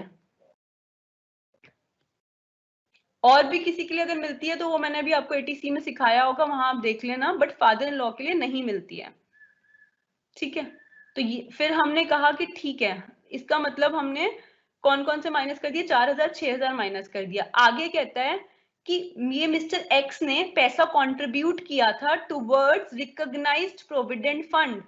रिकॉग्नाइज्ड प्रोविडेंट फंड में उन्होंने पैसा डाला था, जितना पैसा इस मिस्टर एक्स की कंपनी डाल रही थी ना, मिस्टर एक्स की कंपनी ने कहा था जितनी तेरी सैलरी है उसका 13% हम डाल देंगे रिकॉग्नाइज्ड प्रोविडेंट फंड में, और जितना हम डाल रहे हैं 13% सैलरी का, उतना ही तू भी डाल दे रिकॉग्नाइज प्रोविडेंट फंड में। अगर तू ऐसा डालेगा, हर महीने ये पैसा कटवाएगा या साल में ये पैसा कटवाएगा, तो तेरी सेविंग्स हो जाएंगी, तेरे बुढ़ापे में काम आएगी। और तेरा कितना फायदा है कि जितना पैसा तू कंट्रीब्यूट कर रहा है, अपनी सैलरी का 13% तू डाल रहा है, तो फ्री फंड में तेरे को उतना ही और मिल रहा है। जितना पैसा तू डालेगा अपनी सैलरी का रिकॉग्नाइज प्रोविडेंट फंड में, उतना ही पैसा हम भी डाल देंगे। एम्प्लॉयर कह रहा है कि कंपनी भी उतना पैसा डाल देगी तेरा रिकॉग्नाइज प्रोविडेंट फंड में जितना तू डालेगा रिकॉग्नाइज प्रोविडेंट फंड में। तो इसके लिए तो फायदे का सौदा है ना, कि जितना पैसा ये रिकॉग्नाइज प्रोविडेंट फंड में डलवाएगा, उतना ही पैसा फ्री फंड में इसको कंपनी देगी, रिकॉग्नाइज प्रोविडेंट फंड में डालेगी, जो इसके बुढ़ापे में काम आएगा। तो इसने कितना पैसा कंट्रीब्यूट किया रिकॉग्नाइज प्रोविडेंट फंड में, वो हमें निकालने के लिए ये कहते हैं 13% ऑफ सैलरी कंट्रीब्यूट किया। सैलरी का मतलब यहाँ पर होता है बेसिक सैलरी प्लस जीए रिटायरमेंट वाला plus commission percentage of sales वाला। तो बेसिक सैलरी हमारी पूरे साल की 1,92,000 थी, पूरे साल का डीए रिटायरमेंट वाला हमारा 4,800 था। कैसे आया था? 400 रुपए महीना डीए रिटायरमेंट वाला था, उसको आप 12 महीनों से मल्टीप्लाई करो तो 4,800 आ जाएगा। Plus commission percentage of sales वाला निकाला था ना हमने, कैसे निकाला था? 4 लाख पे 4% सेल्स कमीशन, तो 16,000 आया था वो। तो ये हमारा तीन चीजों को जो हम ऐड करते हैं, सैलरी का मतलब यही होता है रिकॉग्नाइज प्रोविडेंट फंड में, तो जब हम तीनों चीजों को ऐड करते हैं उसका 13% निकालेंगे। 13% जो निकालेंगे वो आएगा हमारा कि कितना पैसा मिस्टर एक्स ने, एम्प्लॉय ने कितना पैसा रिकॉग्नाइज प्रोविडेंट फंड में डाला। कितना डाला? 27,664। जितना पैसा मिस्टर एक्स एम्प्लॉय ने अपना रिकॉग्नाइज प्रोविडेंट फंड में डाला, गवर्नमेंट उनको लालच देती है कि उतना पैसा पे तुम्हारे को टैक्स नहीं देना पड़ेगा, तुम्हें 80C की डिडक्शन दे देंगे। याद है हमने पढ़ा था कि प्रोविडेंट फंड में जो एम्प्लॉय पैसा कंट्रीब्यूट करता है, चाहे रिकॉग्नाइज प्रोविडेंट फंड में करे, चाहे स्टैट्यूटरी प्रोविडेंट फंड में करे, चाहे सुपरएनुएशन फंड में करे, उस पैसे की उसको डिडक्शन मिलती है अंडर सेक्शन 80C। तो इसीलिए क्योंकि एम्प्लॉय ने रिकॉग्नाइज प्रोविडेंट फंड में ये पैसा कंट्रीब्यूट किया, तो गवर्नमेंट ने इसे लालच दिया कि जितना पैसा तूने उसमें कंट्रीब्यूट किया उसकी तेरे को डिडक्शन मिलेगी अंडर सेक्शन 80C। तो यहाँ पे इसने सेक्शन 80C की, क्योंकि हम डिडक्शन कैलकुलेट कर रहे हैं, तो LIC का लिखने, LIC प्रीमियम लिखने के बाद ये भी लिख दिया 27,664, ये भी माइनस होगा। तो टोटल मिला के 4,000, 6,000 और 27,664, ये तीनों चीजों की मिला के 80C की डिडक्शन मिली। कितनी मिली? 37,664 रुपीज की डिडक्शन मिली बच्चों। ठीक है, तो ये 80C की डिडक्शन के फॉर्म में इसने यहाँ पे माइनस कर दिया 37,664 रुपीज। अच्छा, और बच्चे हमने 80D की भी वो पढ़ी थी। क्या पढ़ी थी 80D की? हमने 80D की हमने पढ़ी थी कि 80D के अंदर अगर आप हेल्थ इंश्योरेंस प्रीमियम पे करते हो, अपने लिए हेल्थ इंश्योरेंस प्रीमियम पे करते हो, अपनी वाइफ या हस्बैंड के लिए पे करते हो, अपने बच्चों के लिए पे करते हो, या अपने पेरेंट्स के लिए पे करते हो, डिपेंडेंट बच्चों के लिए या अपने पेरेंट्स के लिए पे करते हो, या अपने हस्बैंड वाइफ के लिए या अपने लिए, अगर आप हेल्थ इंश्योरेंस प्रीमियम पे करते हो, तो जितना पैसा आपने हेल्थ इंश्योरेंस प्रीमियम का पे किया उसकी आपको डिडक्शन मिल जाएगी under section 80D। But mother in law, father in law वगैरह इसमें इंक्लूडेड नहीं है। तो अब इसने, मिस्टर एक्स ने हेल्थ इंश्योरेंस प्रीमियम पे किया है अपनी हेल्थ के लिए 3,000 रुपए का, अपनी वाइफ की हेल्थ के लिए 3,000 रुपए का, इन दोनों पे उसे डिडक्शन मिलेगा। 4,000 रुपए मदर इन लॉ की हेल्थ के लिए पे किया, इस पे डिडक्शन नहीं मिलेगा, मदर इन लॉ इंक्लूडेड नहीं होती। और अपने माइनर सन हेल्थ के लिए, जो बच्चा डिपेंडेंट था, माइनर था, 18 से छोटा था, डिपेंडेंट था इसका मतलब, तो उसके लिए 2,000 रुपए लाइफ इंश्योरेंस, वो सॉरी हेल्थ इंश्योरेंस प्रीमियम पे किया, तो ये 2,000 रुपए भी डिडक्शन मिलेगा। बस मदर इन लॉ के 4,000 पे नहीं मिलेगा, बाकी 3,000, 3,000 और 2,000 पे उसको मिलेगा डिडक्शन। तो देखो क्या करा इसने, डिडक्शंस अंडर सेक्शन 80C लिखने के बाद deduction under section 80D health insurance premium लिख के अपनी हेल्थ पे कितना पे किया इंश्योरेंस प्रीमियम? 3,000, वाइफ की हेल्थ पे 3,000, माइनस सन की हेल्थ पे 2,000, और जो बाकी का बचा हुआ मदर इन लॉ पे किया था वो हम इंक्लूड नहीं करेंगे। तो टोटल 3, 3 और 2, 6,000 प्लस 2,000, 8,000 का उसको टोटल इसने पे किया हेल्थ इंश्योरेंस प्रीमियम, वो टैक्सेबल, वो सॉरी उसकी डिडक्शन मिल जाएगी, माइनस हो जाएगा 8,000। और मदर इन लॉ की हेल्थ पे जो उसने पे किया उस पर डैश लिख दिया, क्योंकि वो हम इंक्लूड नहीं करेंगे। बट आप यहाँ पे मदर इन लॉ वर्ड जरूर लिख के आना, ताकि आपको मार्क्स मिल जाए इसके कि आपने ट्रीटमेंट किया है इसका। ऐसे ही बच्चे देखिए, उसने सेविंग बैंक अकाउंट में, एक्सिस बैंक के सेविंग बैंक अकाउंट से इंटरेस्ट उसको मिला 16,000 रुपए का। मैंने आपको बता रखा है 80TTA सेक्शन के अंदर हमें डिडक्शन मिलती है पूरे साल में 10,000 रुपए की, अगर आपको इंटरेस्ट आ रहा होता है सेविंग बैंक अकाउंट पे। तो इसीलिए यहाँ पर 80TTA सेक्शन में 10,000 रुपए माइनस करना अलाउ हो जाएगा। अच्छा, और मैंने ये भी कहा था जो डोनेशंस करते हो उसकी 80G की डिडक्शन मिलती है। तो आप बताओ इसने कोई डोनेशंस करी हैं? तो आपने कहा कि हाँ, इसने कहा है कि during the year mister x ने 6,000 रुपए डोनेट किए हैं नेशनल डिफेंस फंड को, 8,000 रुपए डोनेट किए हैं गवर्नमेंट को फैमिली प्लानिंग के लिए, 8,000 रुपए डोनेट किए हैं चैरिटेबल ट्रस्ट को जो कि कवर्ड था अंडर सेक्शन 80G। तो अब याद करो, मैंने आपको बताया था कि नेशनल डिफेंस फंड आपका 80G की डिडक्शंस में कैटेगरी ए में आता है। इसमें जितनी भी पैसा आप कैटेगरी ए की किसी भी चीज में डालते हो, मतलब डोनेट करते हो, तो उस पर 100% डिडक्शन मिलती है, कोई क्वालिफाइंग लिमिट नहीं होती। मतलब 6,000 रुपए इसने अगर दान में दिए हैं नेशनल डिफेंस फंड को, तो पूरे 6,000 रुपए इसको माइनस करना अलाउड है, डिडक्शन अलाउड है 6,000 की। फिर सेकंड बात ये इसने बोल रखी है कि इसने गवर्नमेंट को फैमिली प्लानिंग के लिए दिए हैं 8,000 रुपए, तो गवर्नमेंट इस केस में 100% डिडक्शन देती है। ये हमारा कैटेगरी सी में आएगा, फैमिली प्लानिंग के लिए गवर्नमेंट को अगर आपने दान दिया है तो। बट इसमें लिमिट लगती है, subject to qualifying limit. Qualifying limit कैसे निकलती है? 10% of adjusted gross total income, वो अभी हम निकालते हैं। नेक्स्ट कहता है कि 8,000 रुपए इसने चैरिटेबल ट्रस्ट को दान में दिए हैं, जो कि चैरिटेबल ट्रस्ट सेक्शन 80G में कवर्ड है। तो इसका मतलब, अब मैंने आपको ये पढ़ाया था कि ये चैरिटेबल ट्रस्ट किस में कवर्ड था, 50% डिडक्शन मिलेगी, कैटेगरी डी में कवर्ड था, 50% डिडक्शन मिलेगी, but subject to qualifying limit. तो क्वालिफाइंग लिमिट कैसे निकल के आएगी? क्वालिफाइंग लिमिट हमारी 10% of adjusted gross total income होगा। एडजस्टेड ग्रॉस टोटल इनकम कैसे निकल के आएगी, अभी निकालते हैं। तो बच्चे क्या होगा कि इसके अंदर नेशनल डिफेंस फंड में देखो, लिखोगे आप deduction under section 80G donations. National defence fund में आपने जितना पैसा डाला उसकी आपको 100% डिडक्शन मिल गई, तो 6,000 की पूरी डिडक्शन मिल गई। और अब जो उतना आपने गवर्नमेंट फॉर फैमिली प्लानिंग में डाला उसमें आपको 100% मिली, सब्जेक्ट टू क्वालिफाइंग लिमिट, वो भी लिखना ब्रैकेट में। चैरिटेबल ट्रस्ट में आपने जितना पैसा डाला उसमें आपको 50% डिडक्शन मिली, सब्जेक्ट टू क्वालिफाइंग लिमिट। ठीक है, ये आप लिखना। अब ये 100% जो नेशनल डिफेंस फंड में मिली, तो 6,000 आपने डोनेट किया था नेशनल डिफेंस फंड को, उसका 100% हमारा 6,000 आ गया। अब गवर्नमेंट फॉर फैमिली प्लानिंग और ये चैरिटेबल ट्रस्ट, इनका आपको कैलकुलेट करना है। कैसे कैलकुलेट करना है? क्वालिफाइंग लिमिट कैलकुलेट करनी पड़ेगी। क्वालिफाइंग लिमिट कैसे कैलकुलेट होती है बच्चे? कहता है कि सबसे पहले आप लिखो gross total income. Gross total income कितनी आ रही थी? 3,13,528। कहता है इसमें से LTCG income under section 112 minus करो। फिर कहता है LTCG income under section 112A minus करो। फिर कहता है STCG income under section 111A minus करो। बट हमारे क्वेश्चन में हमारे को लॉन्ग टर्म कैपिटल गेन और शॉर्ट टर्म कैपिटल गेन की कोई इनकम गिवन ही नहीं है, तो हम इसमें से कुछ माइनस नहीं कर रहे। 0 0 0 माइनस हो गया तीनों जगह। फिर कहता है आगे उसमें से माइनस करो सारी डिडक्शंस, 80C से 80U की सारी डिडक्शंस माइनस करो, बस 80G की डिडक्शन माइनस नहीं करनी। तो हमने 37,664 माइनस कर दिया। ये जो मतलब 80C की डिडक्शन माइनस कर दी हमने 37,664। 80D की हेल्थ इंश्योरेंस की डिडक्शन माइनस कर दी 8,000 रुपए। उसके अलावा हमने 80TTA के 10,000 रुपए की डिडक्शन भी माइनस कर दी। बस 80G की डिडक्शन माइनस नहीं करनी, क्योंकि ये तो अभी हम कैलकुलेट कर रहे हैं। तो 10,000 और 8,000, 18,000, 18,000 और 37,664, जितना भी ये अमाउंट आया, ये टोटल अमाउंट को आप माइनस कर दोगे 3,13,528 में से। हाँ जी मैम, वाइंड अप करें क्लास? बस 2 मिनट्स में वाइंड अप करूं, जस्ट 2 मिनट्स। तो इतना आपने टोटल इस ग्रॉस टोटल इनकम में से आपने ये माइनस कर दिया।